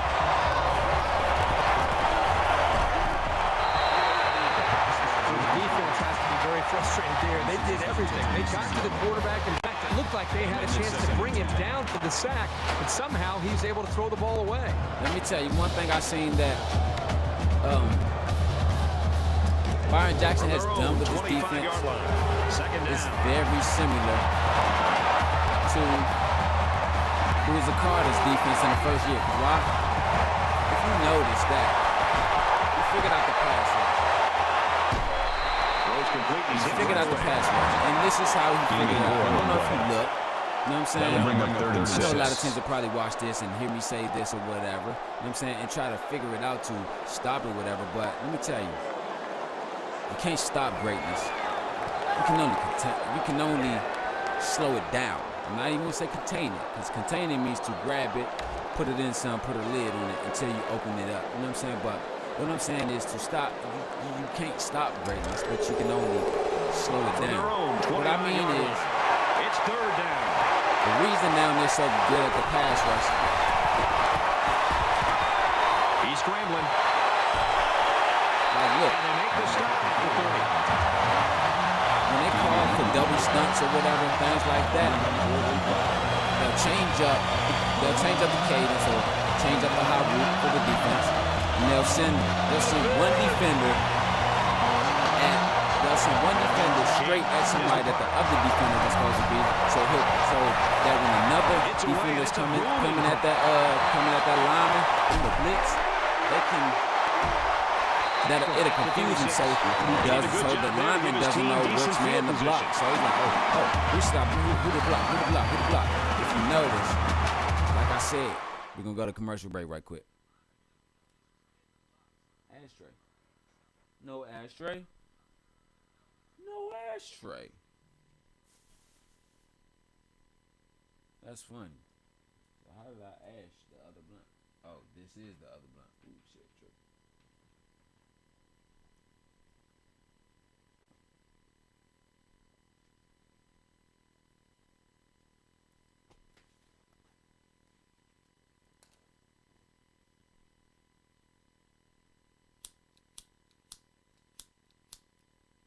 Jesus.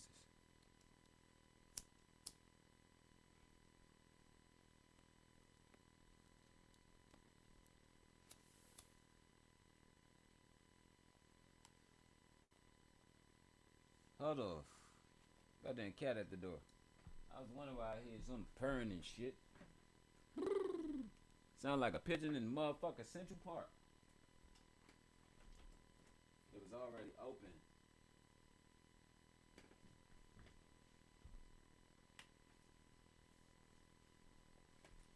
I'm sorry, Stinky. My bad.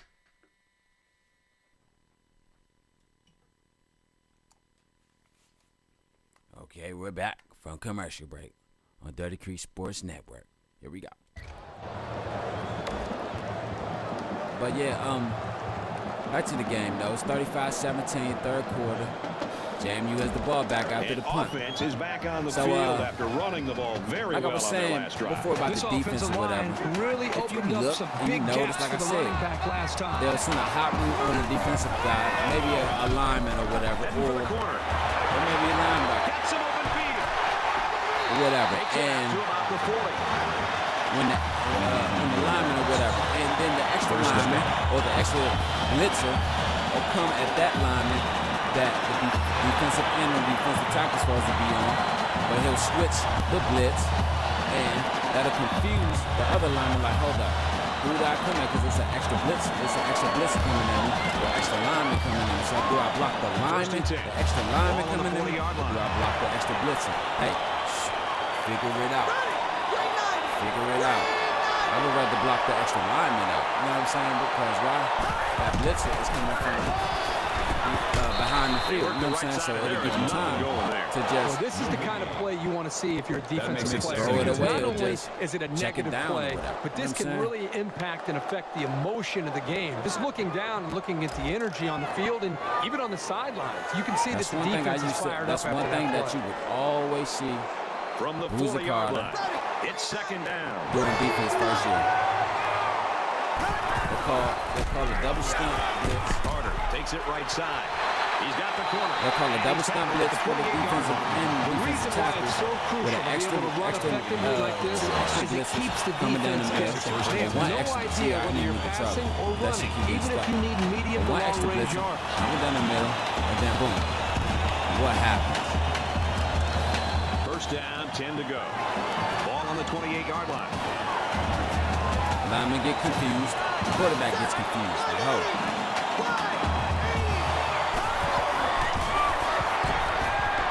He scrambled. Now he's going to run and watch out. And he has it on the A corner. lot of people say that that's what Darnell Mason Jr. needs to do.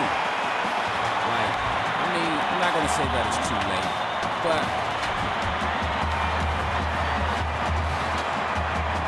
I'm not going to say that it's too late. First down, 10 yards to go. It's already to that point in his career where he's established himself as a great quarterback. Whatever. I thought that he should have ran a lot more in his career. You know what I'm saying, in the beginning.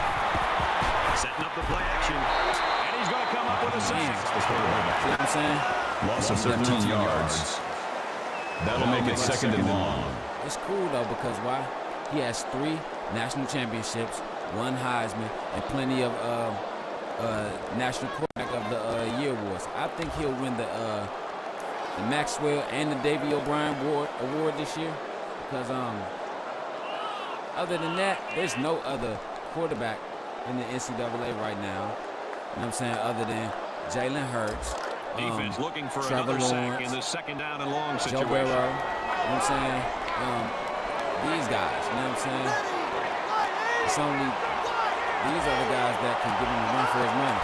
Even though he's not. So look at that. If he can make those type of throws, when those throws count. This is what I'm saying. 5 touchdowns now for this quarterback. He's having just a terrific game today. He's got great blocking up front the entire game, and his receivers are making plays. So I don't just give credit to the quarterback, but this entire offense for getting things done. Like I said, Trayshawn Diggs is going to have to step up. Why? Because 2 weeks ago they lost Cooper Ross, you know what I'm saying, to a major injury for the rest of the season. He got a broken shoulder. So that's it for Cooper Ross. We're going to talk about that next or whatever. We're going to talk about the development of Darnell Mason Jr. this season too.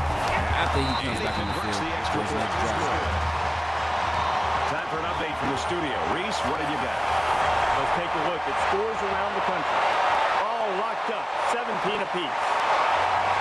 All right, Reese, back to our game. But that's what I'm saying. Jones has the ball all teed up, and he's ready to kick this one. If you go back and look at a lot of Darnell Mason games, He kicks it off, and he got all of that one. if you, I'm gonna say like this. It goes into the end zone. A lot of people say that he's not the prototype NFL quarterback. Okay, that's fine. You say that, but I say otherwise. I see things where he is, where it makes him look like nah, he's not ready. And then things like that he does. But this one to say. This is how you know Darnell Mason Jr. could be a great quarterback. If you give him a mixtape of all the throws that he has done from high school Yeah, I like the decision-making ability of this quarterback. He looks and looks, he sees nothing. He didn't get rattled. He sees some green in front of him, and he takes off, ends up with a great 50 run. throws that he has made that makes people wonder, why isn't We've he got a a first top and 10. Ball on their own 35. prospect for the NFL or whatever? Why? Because for one, he started as a fullback. For 2, too many turnovers. You know what I'm saying? So He's down. Interception. That's a gain of 7 on the play. That'll bring up second and 3. My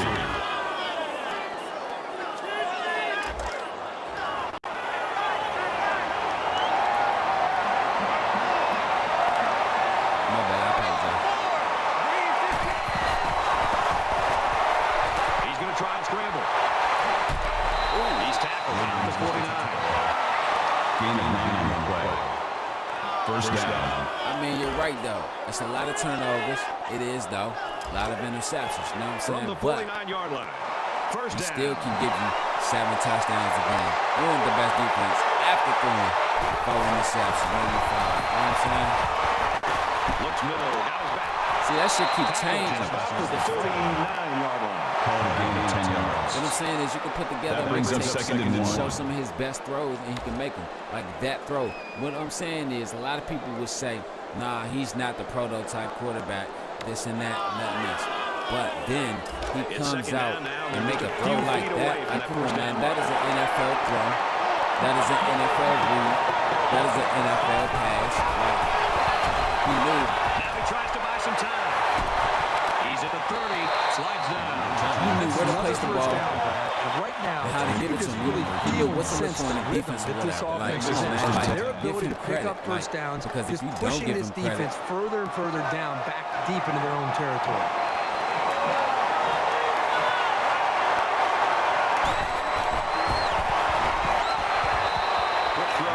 receiver, incomplete. Like, Your instincts tell you to go for the pitch. This is You've got what to I'm make saying. the best play you can, and sometimes it's just batting the ball don't let away. Darnell Mason Jr. become another Warren Moon. Go to another league, Second down, 10 yards to go. win Ball on 5 the 26. championships, and then come to the NFL, and it's not really nothing out there for him to help him win the championship. Under heavy pressure. Or don't let him be like a Dan Marino. You know what I'm saying? So great. Not much of a contest Greater here. than He his headed to the final college stanza. career. 42, His 17. NFL career, greater than his college career. He comes to the NFL, light up the boards, and don't have a defense to back him up. Like, you have to get this guy some help. You got to get this guy some Not sure better there's any coaching. hope I for a understand. comeback here in the fourth quarter, but Kirk and I are praying.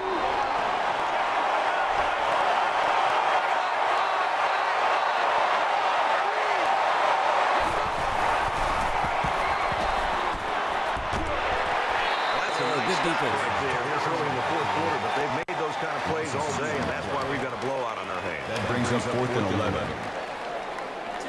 Chia.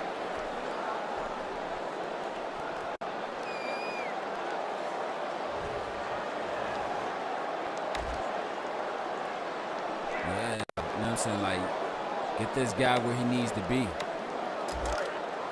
It's 4th down, and they're going to try to go for it. It's the month of November, week 11. Month of November. December. He's under some heat. Inside the 10. Back out to his receiver. It's the month of Bring it December. down at about the Month of 5-yard November. line. Season wraps up. That makes it 1st and Season really goal. wraps up at the end of this month. You know what I'm saying? End of this month. You know what I'm saying?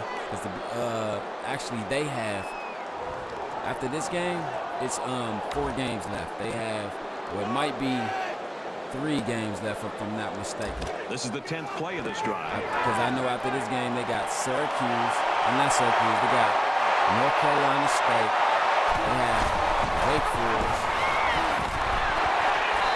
North Carolina State, Wake Forest. 2-yard line. I'm thinking Virginia Tech, if I'm not mistaken. But this is why I got to keep That brings up the motherfucking 2nd and goal. notes and 2 shit in yards to the hand. end zone. And the goal line defense digging in here. Tackle made right around the 4-yard line. That's a loss of 2 yards on that I play. think it's like both games is going to be good. You know what I'm saying? So, Thanksgiving week, I think that's the last, if I'm not mistaken, I think that's the Here's last. the 12th play of the drive.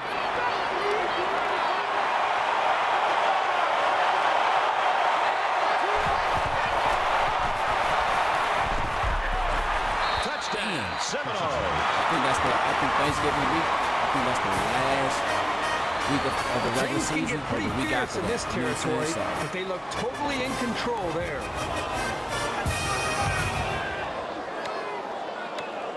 Good run, good run. So yeah, like I said, Thanksgiving week, I think that's the last week of the season. He So makes the PAT. Point attempt is good. So a That will 12 wrap it play, up. 75-yard drive, and it's good for 7 points. Brad, I thought that was a textbook drive. I thought they did a really good job of showing balance, mixing the play calling with the run and the pass. Just an overall well-executed touchdown drive.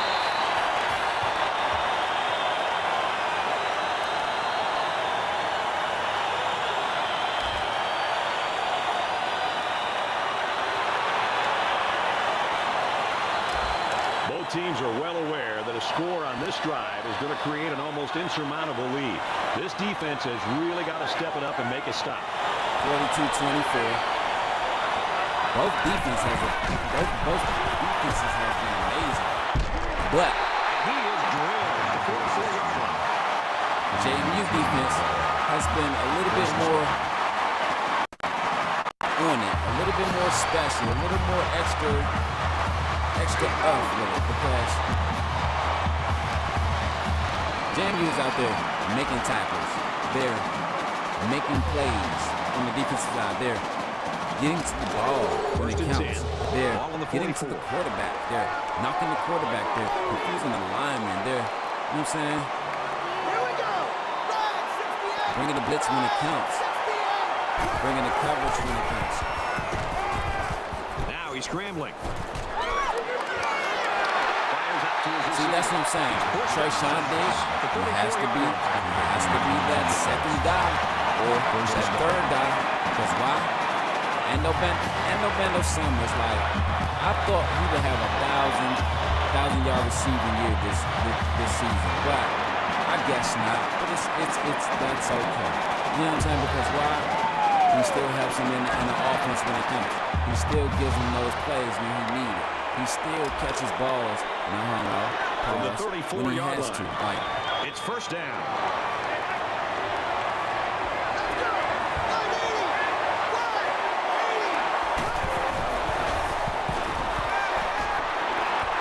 He's going left. They can't connect. Incomplete. He's I get the pass really interference. hard lately on this one. In fact, the other day in practice, I was really watching and working with the quarterback coach, and they've been focusing on that aspect of it. Here, it looked like he may have taken a step backwards and really just let that one go. But here's the thing about that, Kurt. Speaking of quarterback coaches and everything, Second down. I wanted to talk about that for this game, the development of Darnell Mason.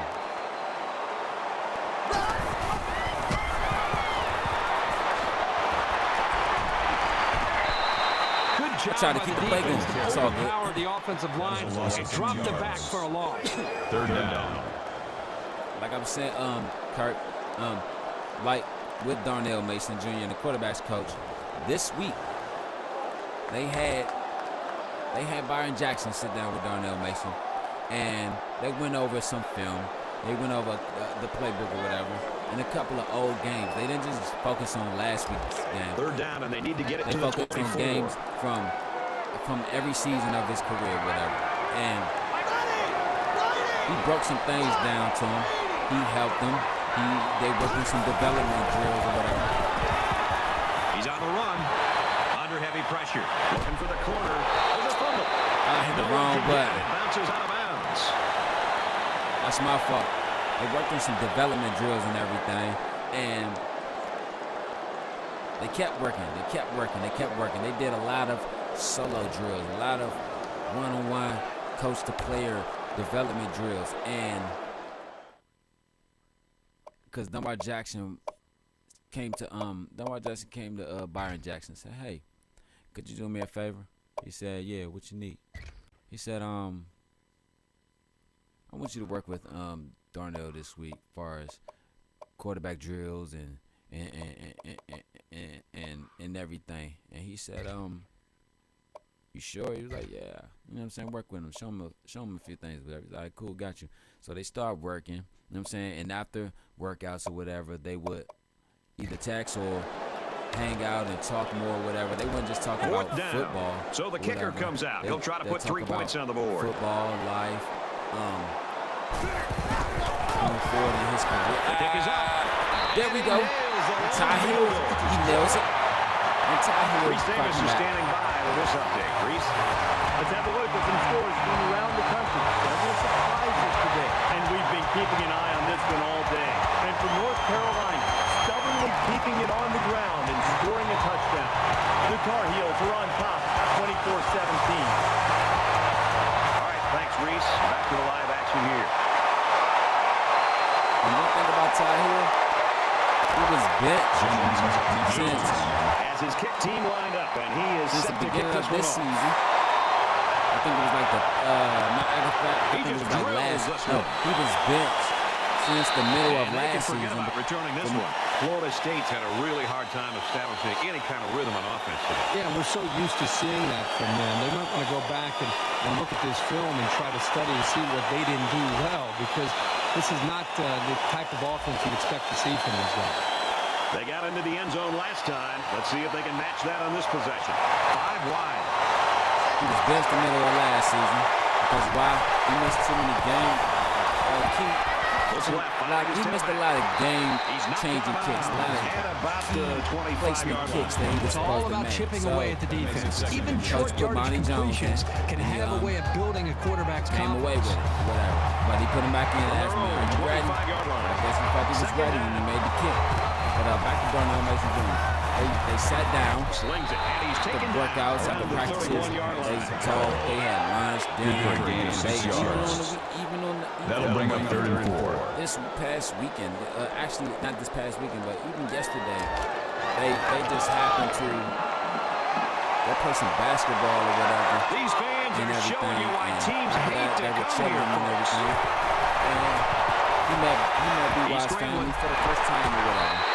And this young guy might be feared by more quarterbacks than anyone in the country. That's probably because he's the best at what he does in the whole country. That's 3 and out. Nothing going on that series. We're home. It just feels like family. Like family's supposed to feel. And you say, you know what? That's why I brought you here. So you can feel that. That's what I want you to do this weekend. Feel that these guys are your family. Why? Because if you do, you'll trust them. And what I mean by you'll trust them to be on their route. You'll trust them to make plays. You'll trust them to be perfect. And if they don't be perfect, the offense is getting set you'll to go forgive for them it. and pick up the slack where they lack at. And what's crazy is that's what he's doing at the right now. He's trusting these guys. Even though, you know what I'm saying, it's a great game, back and forth, defensive end. That makes it 1st and 10. He's trusting these guys. You know what I'm saying? He's getting the ball to where it's supposed to be. Look at that last play with Traquan Diggs. Like, come on, man, that last touchdown with Traquan Diggs. Like, he trusted that guy to go out there It's and 1st make and 10. that play. Ball on the 45. I mean, even though he's 15 for 22 right now, it doesn't matter. He's still 15 for 22. That's the 47. 5 touchdowns. Gain of 8 on the play. Only 2 interceptions. That brings up When was the 2nd and last 1. time Darnell only threw 2 interceptions? It was week 4. That was the last game he only threw 2 interceptions. And then week 4. Short yardage situation here. 2nd down and 1. Because week 1, they had a bye week. 2, 3, 4. It was week 4, week 5. That's the last time he only had 2 interceptions. Let me tell you, that game, There's a strike he had complete. 1 interception. And No, he had no at interceptions about that the game. 43-yard line. So what I'm They get about saying 4 is- yards on the pass, and they'll pick up the first down. This quarterback still hasn't missed a receiver on this drive. Even though he has made throws, let me tell you, he's still playing a great game. Very solid gain through the air. I'm impressed with the Drop poise of that, this or you let it quarterback go. and the ability of the receiver to keep his concentration and get his hands on the football. See, 8 tackles. But look at who's been all on the board too, all on the field making tackles. But yeah, back to Darnell. They need He's about making 3 tackles. yards to get the first He's here getting on 2nd down. the ball to his players or whatever. He's doing everything that Ryan Jackson wants him to do, or what he expects First out of down. him. Not to say that Dunbar Jackson This is isn't the a ninth good play coach of this drive. for Darnell Mason, because don't get it twisted. Dunbar Jackson is the one that told Byron Jackson to work on him. Not saying that OC is not a good coach or whatever for him. But I'm saying He's out of bounds. That's good for a gain of 14 yards. Well, not Dunbar Jackson. That makes it 1st and 10. Byron Jackson is what he needed. It's like when 1st and 10. it's like Ball on the 18-yard we're line. gonna step into the future round right quick. It's like when Got him on the screen play. it's like when Tom Brady came into That play was going nowhere. Tampa Bay. Give a lot of credit to the defense His first here, year recognizing pass under and swarming to the Bruce receiver. Arians and Byron Leftwich. And this is the I'm 11th not. play of the Okay, current Bruce drive. Arians did a great job, but this one here is to give flowers to Byron Leftwich. You know what I'm saying? It's not to give flowers to Tom Brady as a GOAT. But what I'm saying, this is That's to good for a gain of give 7 yards. flowers and That makes it 1st and goal. appreciation and love to Byron Leftwich, and I'm not even a Tom Brady fan or a Tampa Bay Buccaneers fan. But I'm saying I'm a Byron Leftwich fan because I don't know why. He's from down here in the DC area. You know what I'm saying? I'm an LA boy all day. You know what I'm saying? But still can't never forget. You know what I'm saying? Where other roots and shit lies and shit. You know what I'm saying? Where second made my home and shit. You know what I'm saying? So yeah, when Tom Brady stepped. Play of the drive coming up. When Tom Brady stepped in Tampa, let me tell you, that was his best season since this is first Super Bowl. No, not since his first Super Bowl. I'm gonna say that was his best season since the 2008. What was that? 2008, 2009 season with Randy Moss. Well, the season with Randy Moss. And his first Super Bowl. Those were his best seasons. Like, yeah, those were Tom Brady's best seasons. The defense has really held their own the last 2 plays. Now it's third and goal from the coordinator that could help him become Tom Brady that we're used to seeing, and they did. You know what I'm saying? I mean, you probably like, what happened this year? You gotta think about, bro. What weapons did he have to fight? Tampa Bay was Tampa Brady. You know what I'm saying?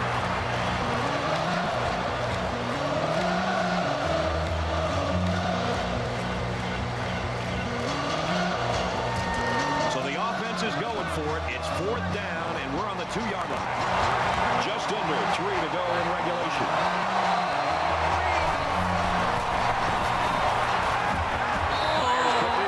It's all good. Good throw, good touchdown. How about the tight end? This guy can play some football. You bet he can. He's such an all-around player. He's just as good at blocking as he is at catching the football. You talk about a clutch play. They couldn't afford any mistakes on 4th down there. Yeah, that was clutch.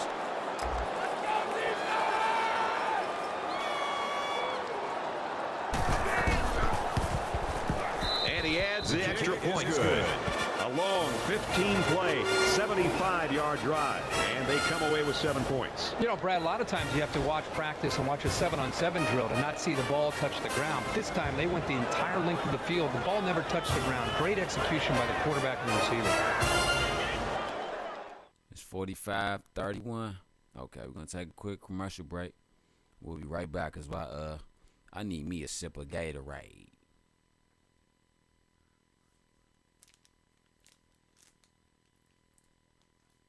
I need some Gatorade. Hey, hey. Man, I'm telling you all, I can't fade away. So I'ma keep on just hitting my J. Oh, throw it away. Throw it away. Throw it away. Throw it away. Yeah, yeah, yeah, yeah.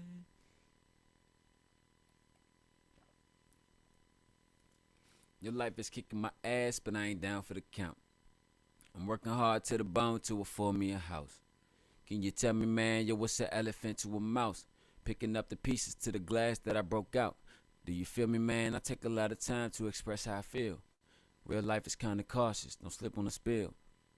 Real recognize real, ain't no faking my blood. Loud pack in this backwood, highs and mud. About to take one to the face for my niggas ain't here. My real personal persona make you grab you a chair. It's something you gotta hear. I'm about to shock the world and I'ma make you bop your head to every last word. It's that new soul rap, Young Snook, Dirty Creek. I'ma tell it as I see. I'ma tell you, I forgot the rest. Well, yeah. That's my new jump fade away coming. So, here we go.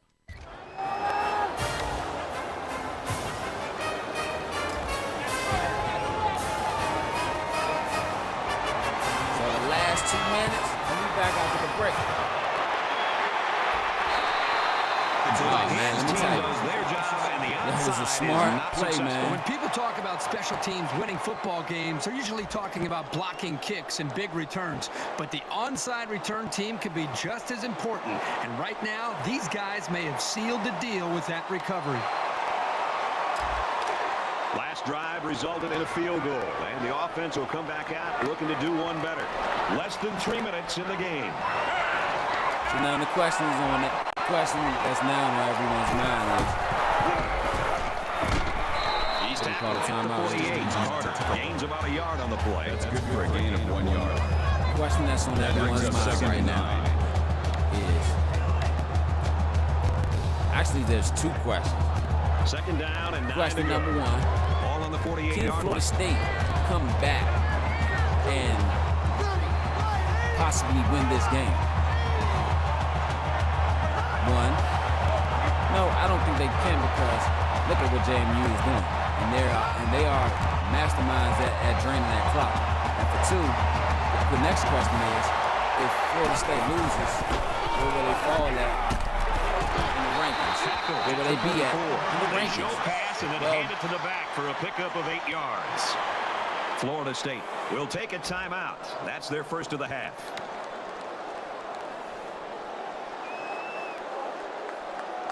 well, Short yardage situation here. It's 3rd and 1. just like JMU, if they would have lost,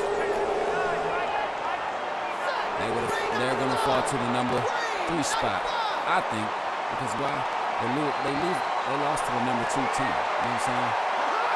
So, well, they lost to the number 1 team, and they're the number. They lost to the number 1 team, and they're the number 2 team. They're not So, stepping up when they you'll need probably to be able only to come up fall with a stop. 1 spot since you lost to the number 1 team. You're still a top team, but JMU, if they would have lost to the number 2 team, they probably would have fell 2 or maybe 3 spots. Because I noticed that throughout college football, in the polls or whatever, on the NCAA football realm, that's how they do it. Number 2 lose to number 1, they fall 1 spot. Number 1 lose to number 2, they fall 3 or 4 spots. And I remember one game. He won't get back to the line. It's never good was for the a number back's 1 confidence team. to get tackled for a loss. But this guy knows that he's got to just keep at it, and the holes will start to open up.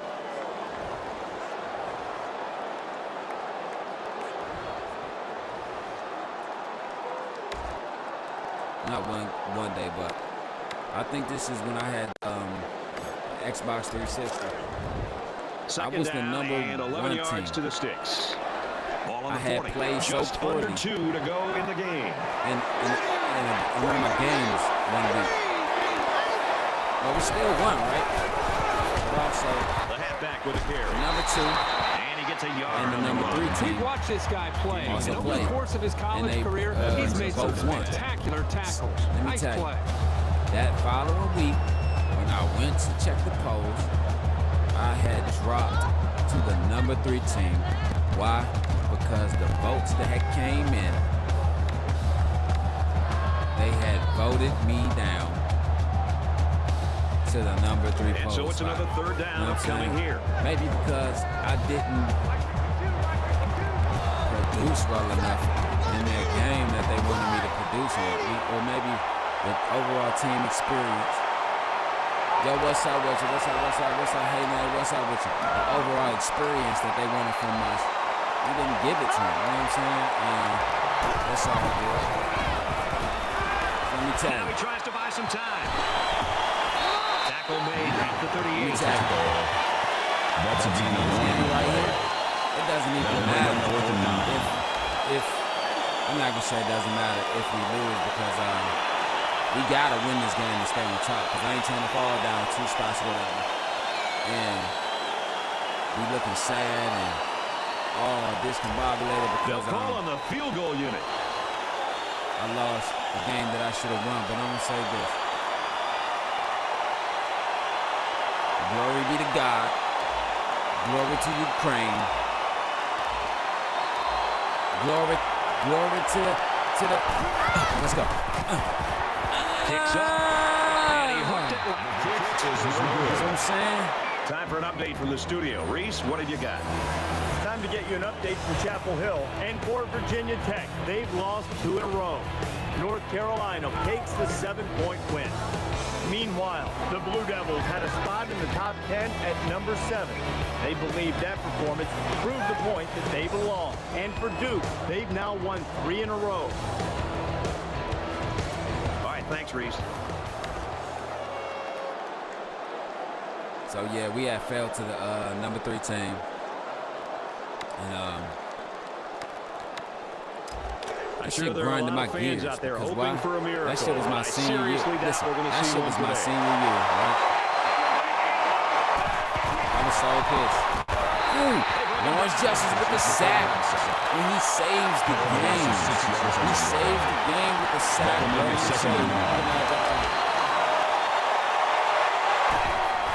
The spot to stop the clock. Yeah, he's gonna have to spike it. Third down. But that was my senior year, and I think I had already won maybe 2 national championships that year. So yeah, that's what it was. I had already won 2 national championships. Third down and long coming up here. Ball on the 32. The crowd at this stadium always a factor in a football game. Desmond. And it's picked off. It's the safety.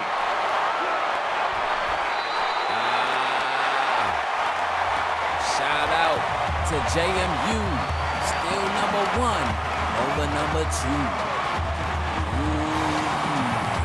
Randy Savage, food from the top roots, head from the rafters, drop the elbow down.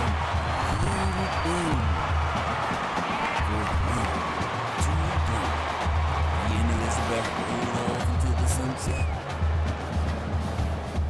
Carter's performance today. Right now, Kirk, the nation is watching, and they're pretty impressed with what they saw. Yeah, absolutely. I think a lot of people are going to see the kind of numbers that he put up today. And more importantly, I think his team's going to be able to continue to build their offense around him and his attributes of what he brings to this offense. Thanks for joining us for another game of NCAA Football 14. For Kirk and everyone here at EA Sports, Brad Nussler saying goodbye, and we'll see you next time. Shout out to JMU for playing another great game against Florida State, 45-31. Florida State was supposed to come back and tighten it up a little bit, even though they did. But still, though, let me tell you like this. I'm not trying to give Darnell Mason Jr. all the praises, but this is what I'm going to say. He held his own because 5 touchdowns, 5 touchdowns, 2 interceptions. You know what I'm saying? Even though the completion percentage was kind of off. But look at that play right there. Boom. He put that where he was supposed to be at. You know what I'm saying? Right. A lot of NFL scouts or people from the combine will say, oh, that pass right there could have been anyway, either way. Yeah, it could have, but it didn't. Let me tell you, stop hating, stop blocking, stop throwing sauce on this man's game. Just give him his credit. Give him his just due, man. Let me tell you. That was week 11. You know what I'm saying? Week 12 is what? Probably tomorrow. Yeah, I might do week 12 tomorrow.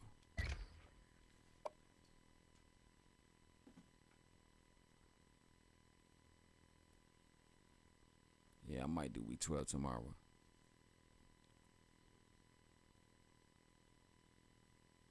Yeah, 5 touchdowns, 2 interceptions.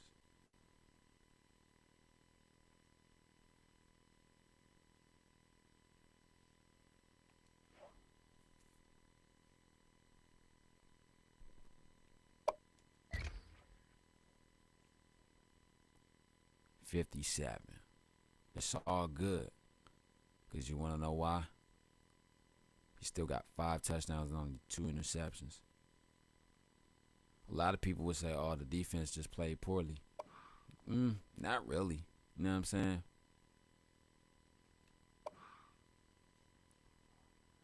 The defense did their job holding their top receivers to just under 100 yards apiece. But even though they all 4 touched the ball and scored, you know what I'm saying? It's like this. Like, these guys, like, what I'm saying is, even though 86, 88, 51, 57, 55. Look, 1 touchdown. You know what I'm saying? Even though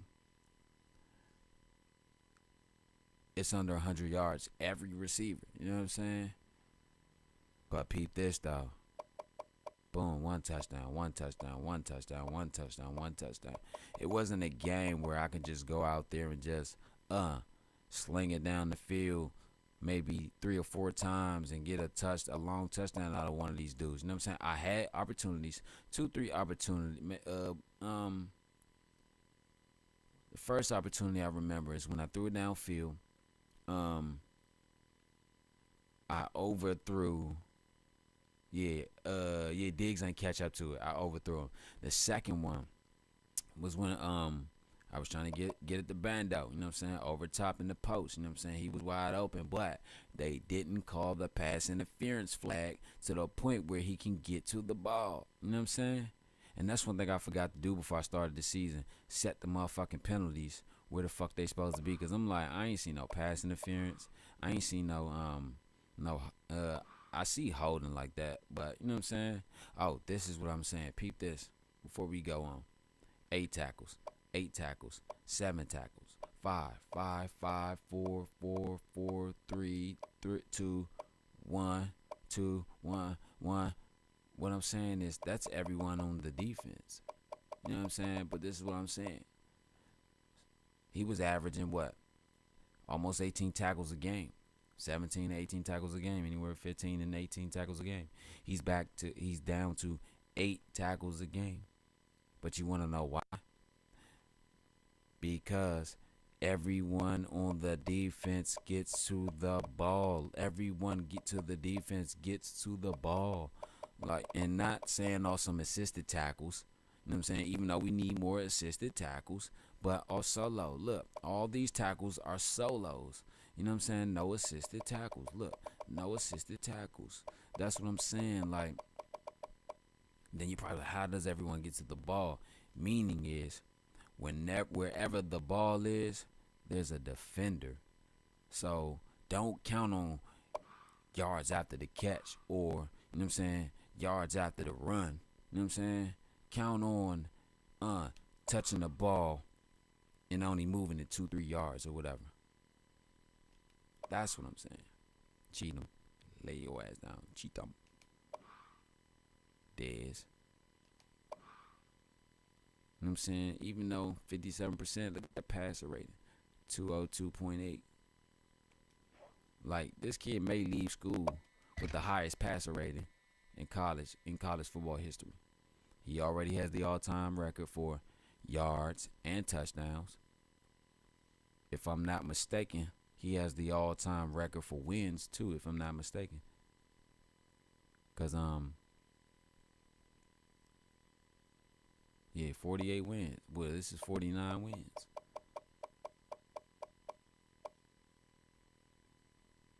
Yeah, this is 49 wins. Because we 8-0, we just won our 9th game. And in the past 3 years, we won 40 games. Yeah, this is 49. Is my next game at home? Because if my next game is at home, that will be one of the greatest gifts I could ever receive in my college career, my football career. Hold up, game summary. I did the game summary. My college career, my football career, and one of the proudest moments in my life. Why? Because I can invite family and shit. Cause it might be. Ooh, excuse my language. It could be the senior day game. He could invite family, friends, tell everybody to watch the game or whatever. You know what I'm saying? Tell them to come down. You know what I'm saying? University have a watch party. You know what I'm saying? He could win his 50th game on the home field in front of his fans, in front of his family. You know what I'm saying? Everyone who's at the watch party or whatever. You know what I'm saying? He could win it. He could get it. He could do it. And on senior day, come on, do it. Okay, so there's no ranked teams up there. Okay, James Madison is just a master at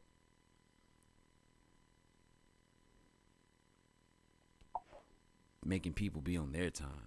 You know what I'm saying? As far as the clockwise, I love it. Okay. Say, Coop gone. Coop, we miss you.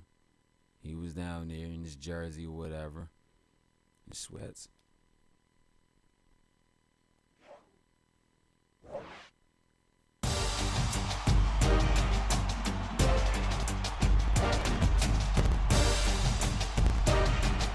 Okay, is up. My LC is up. My LC is up. I'm OD like what? I'm B.O. the P.E. I'm dope as a fuck. I'm dope as a what? I'm dope as a nut. Nah, I'm dope as a nut, nigga. I'm dope as a fuck. I'm dope and so what? I can flow this, so what? I can go just like go, like go. Know what? Nigga, bust that shit right now. Do that shit right now. I'ma kill this shit every day on the beat, motherfucker. Won't you pipe down? If I go and get the get and make you motherfuckers back down. I'ma bust that shit, I'ma make you run, motherfucker. Yeah, I clap down. I clap this like an applause. I get in your bitch jaws. Make it suck my dick, make it in my cum, make it eat up on my balls. I'm a real ass nigga, I'm a trill ass nigga, I'm a real ass nigga, I'm a pure ass nigga, I'm a back, with the seal ass nigga, I'm a pure ass nigga, I'm a peel your cat back, motherfucker think I'm playing with your ass. I'ma go that gun and praying on your ass, and I'ma spray up on your ass, stop praying on your ass like a wolf in the sheep. I'ma pray up on that ass, nigga, toast. You gon' fuck with this shit, nigga. NCAA 14 years the shit. It's a couple things up on the controller they need to fix before they drop the 23. This shit like shit. July, June, whenever's the month, but I can't wait to go play that game, nigga. Take a blunt, nigga, smoke that shit and do it all day and all night. I'm smoking it. So that was a little petty freestyle. We won the game. We gave them their loss. You know what I hate? No, I'm not gonna say what I hate. Hold up.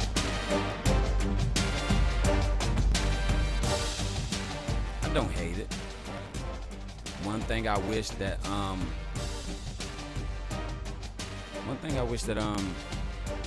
NCAA should have kept the same is actually two things, to be honest with you. The first one is multiple selection of schools and programs. Like you saw when I was doing the college NCAA 07 dynasty, I was using multiple teams. I wish they could do that, right? But I also wish they did that when you play your game. Say like my game was at 6 o'clock, right? Let me show you. This is what I wish they still kept. Oh, there it goes. Wake Forest. I played Wake Forest, NC State, and I think Georgia Tech. But what I wish they kept is, since I play at 6:30, right? And I played my game, right? And it was a national game. I wish they could have simulated everything from 12 to 1 to 3, and the only games that's left to simulate is 8. I used to do it like it was a real TV schedule. You know what I'm saying? So, but we took the win, 9-0, 7-0 conference play, 45-31. Hell of a game, man. Hell of a game. Florida State, call Mr. Omar. Why? Because it's tragic. Tragic. Yeah, we did that.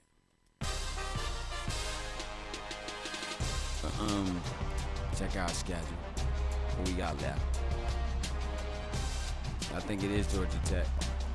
Okay, Boston College. You knew it was 3 of them. So we got Boston College at Boston. That ain't it. So our senior day game is after Boston College, which will be NC State. And then our last regular season game will be Wake Forest. Then week 15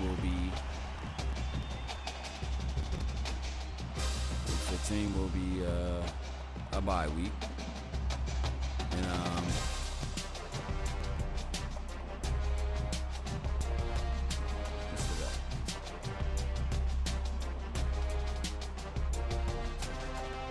Wednesday. So then what I might try and do is when I finish this music tonight, give you Boston College. Tomorrow night give you NC State. Friday, Wake Forest. And Saturday. Saturday championship week. Yeah, Saturday championship week. And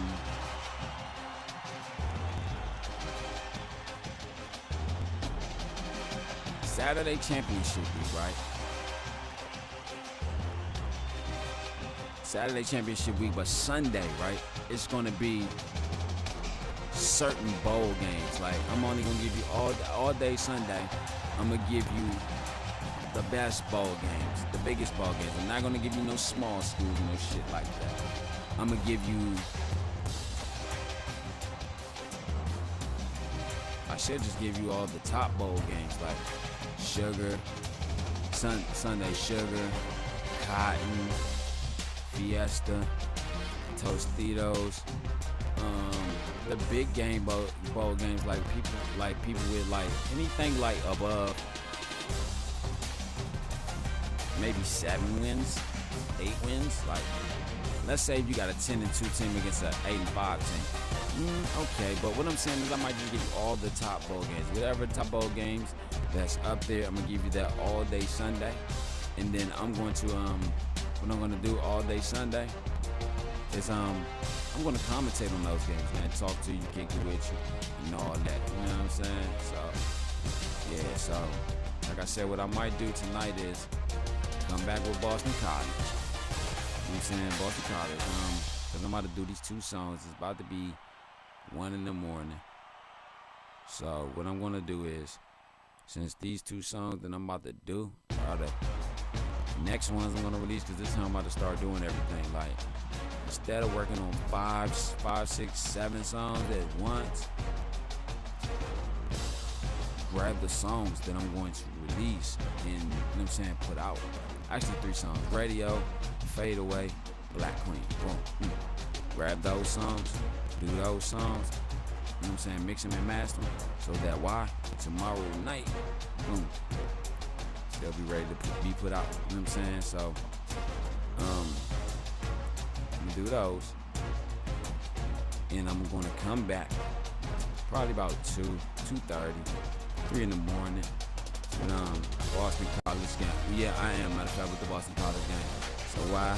After I finish the game, I can lay my ass down, listen to these songs, see what the songs need, see what they don't need, see how perfect they are, see how perfect they aren't. And you know what I'm saying? Because I'm gonna tell you like this. Even though I know I'm gonna be done with the music at about 2:30 in the morning, I'm playing the game, I ain't tripping, because you wanna know why? I'm gonna be respectful, peaceful, and humble. So I ain't gonna get loud or none of that, but y'all can still come through. Talk to me and holler at me, like, we get to talk and chat, you know what I'm saying?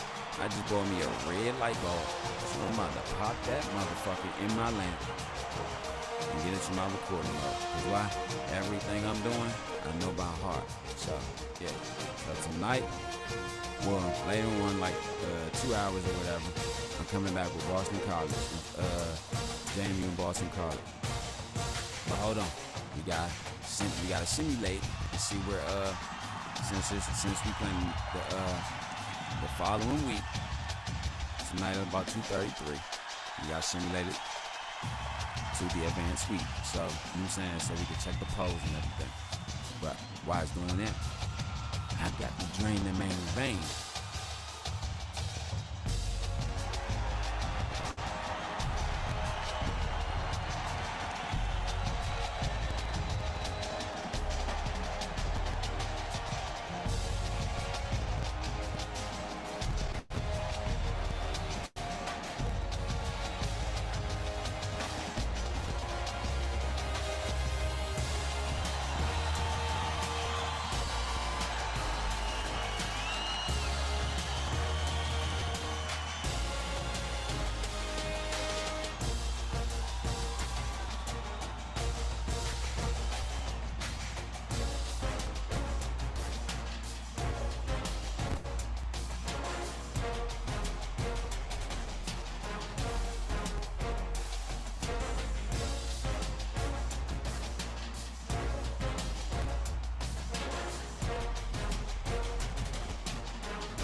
Man, I feel so much better, man.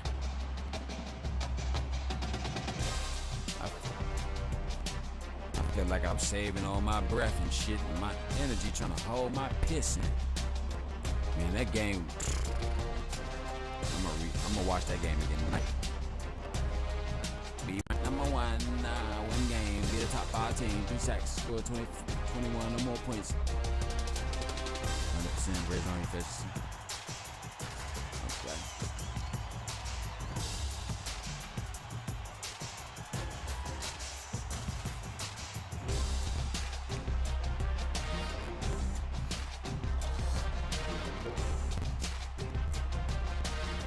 Oh yeah, in that senior day game, I'ma write down all the seniors' names and shit, so I can create a thumbnail for senior day, so that when they talk about senior day, or you know what I'm saying, announce it and bring it up, I'll be able to you know what I'm saying, I'll be able to post it, post the list or whatever, you know what I'm saying, the name of the seniors or whatever. Okay, so still the number 1 team. I hope this game isn't the track game, because we got after Boston College, we got NC State at home, then Wake Forest. See what I'm saying? How the fuck they fall to the number 5 spot? Maybe because the performance. See what I'm saying? Like how far you far on the performance. So it's okay. So this week coming up, well tonight, or whatever, at 3 o'clock, maybe 3:30. I'm saying, because I gotta be able to start whatever. So maybe, you know what I'm saying. So this week you got Boston College, Illinois, and to be honest with you, I might give you this one. I might do too, to start off the championship stream, the championship week stream. My last week, my game, alright,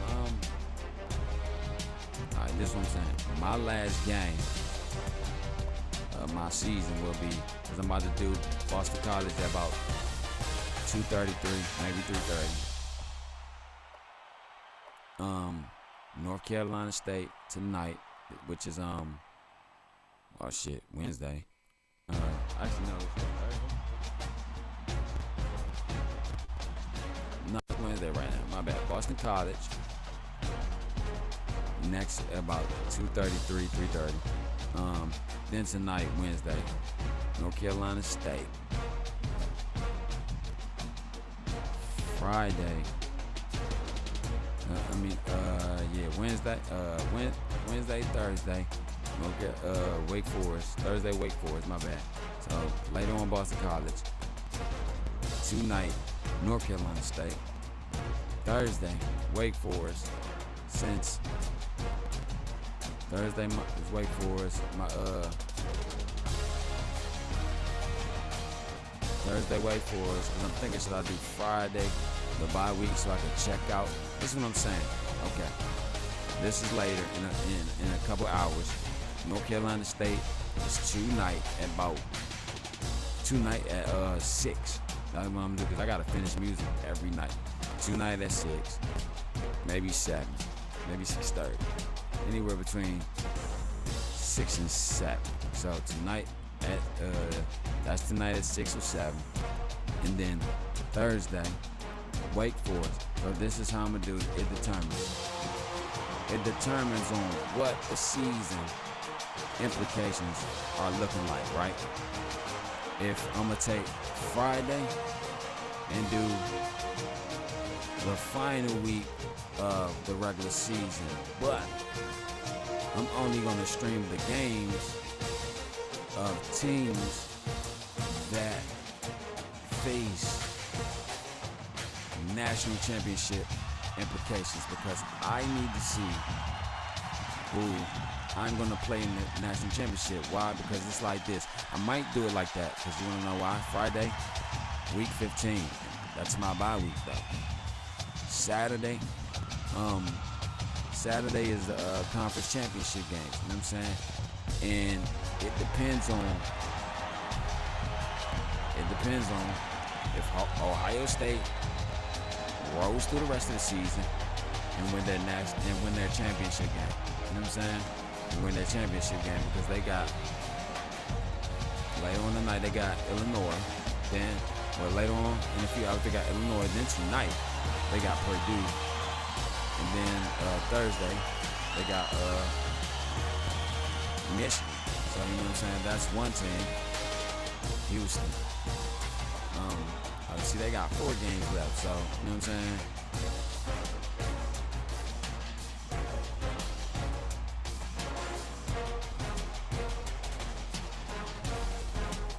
So, yeah, they got 4 games left. So, they probably just be the championship game. They probably get the championship game straight. Kansas. It's got the Big 12, 4 games left. They got the Big 12. You know what I'm saying? So that's what I'm saying, like, because, like, who they play last? Matter of fact, I might do it, because you want to know why? That Michigan game, that's a big game. Let's see. That Michigan game, that's a big game. Michigan and Ohio State, I might do it, because that's a big game, right? Hurry up, get to this music, and I'm out of in the stream, and I'll be back.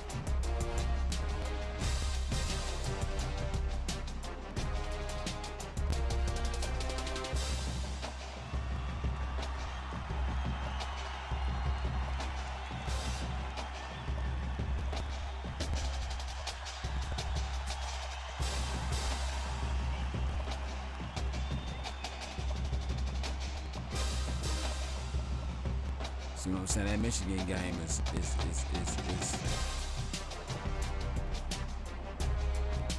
big game. You know what I'm saying?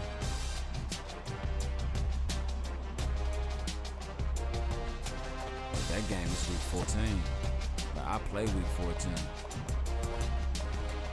So what 4 games do they got left? This is my last game. Hold on to it. Oh, I forgot what they do. Okay, so yeah, week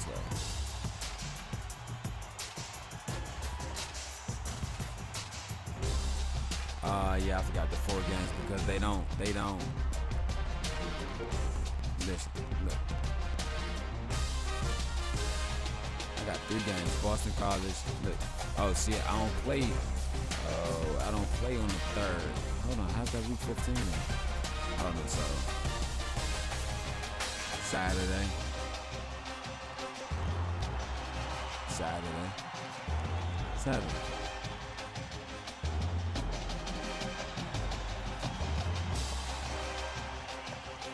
Oh, Cincinnati and Houston. Okay.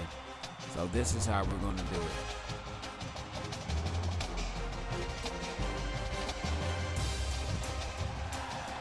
Friday. Well, when this game is Thursday.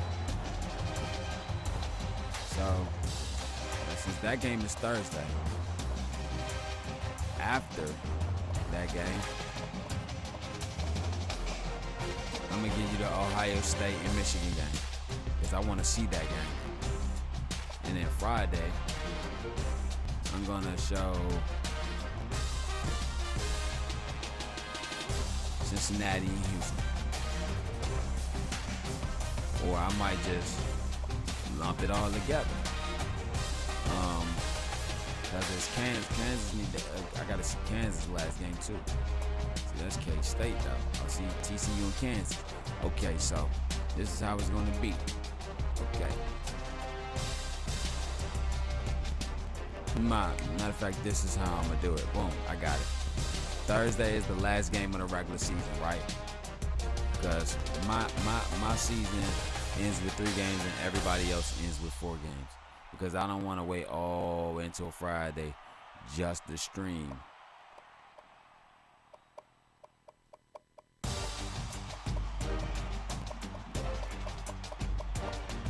Just to stream. With Ohio State. 1, 3 games. 2, 3. So this is what I'm gonna do Thursday. The last Thursday is the last day of the regular season type shit. You know what I'm saying? So I'm gonna give you that, my game first. And after that, you're gonna get those 3 games or 2 games, whatever. You know what I'm saying? And then Friday it's gonna be that prep week, because I'm gonna make a video for the ACC prep week I'm gonna make it like it's either like it's like a jumbulation of First Take, Undisputed, First Things First, you know what I'm saying? All that wrapped up into one, you know what I'm saying, type thing. So, you know what I'm saying, because like Friday, it's going to be the championship week, you know what I'm saying, championship week. I'm going to do like a little 10-15-minute video of talking about championship week, you know what I'm saying, the predictions or whatever, and talking about the polls or whatever, and where everyone is staying in the NCAA, who's going to what bowl game or whatever, you know what I'm saying? So, not really who's going to what bowl game. So what I'm going to do is, it's going to be mainly about JMU, but I'm going to throw other stuff in there, because why? Where's Ohio State going to sit at the end of the season? Where's Kansas? You know what I'm saying? Where's Kansas going to sit at? Where's Houston going to sit at? You know what I'm saying? I think Duke just climbed back into the number 5 spot, if I'm not mistaken. No, Florida State, they can climb back in it. You know what I'm saying? Because they got NC State.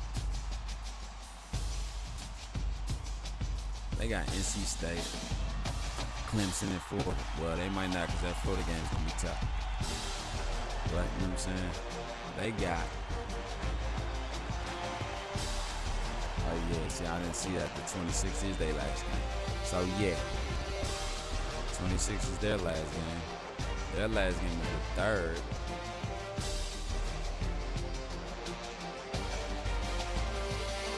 That last game is the 3rd.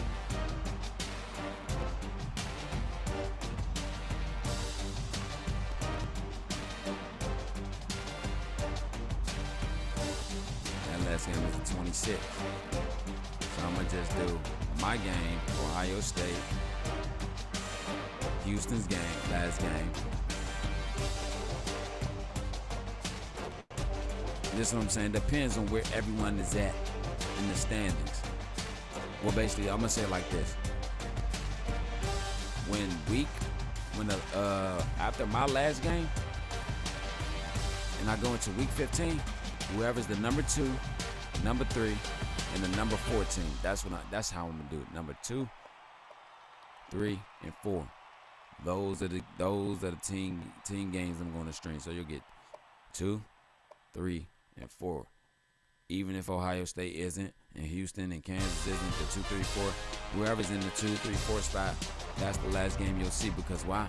James Madison need to know who we're playing and how we're going to play them. You know what I'm saying? How we're going to beat them. You know what I'm saying? So, yeah. But I'm about to get to this music. So, I can do what is needed and what is necessary of me. You know what I'm saying? So I'll be back in a few hours with the football. And we're gonna kick some more off, talk some more, and I'm gonna let you know how the progression went. You know what I'm saying? So peace and love. Can't forget that. See you in a few. Thought you knew.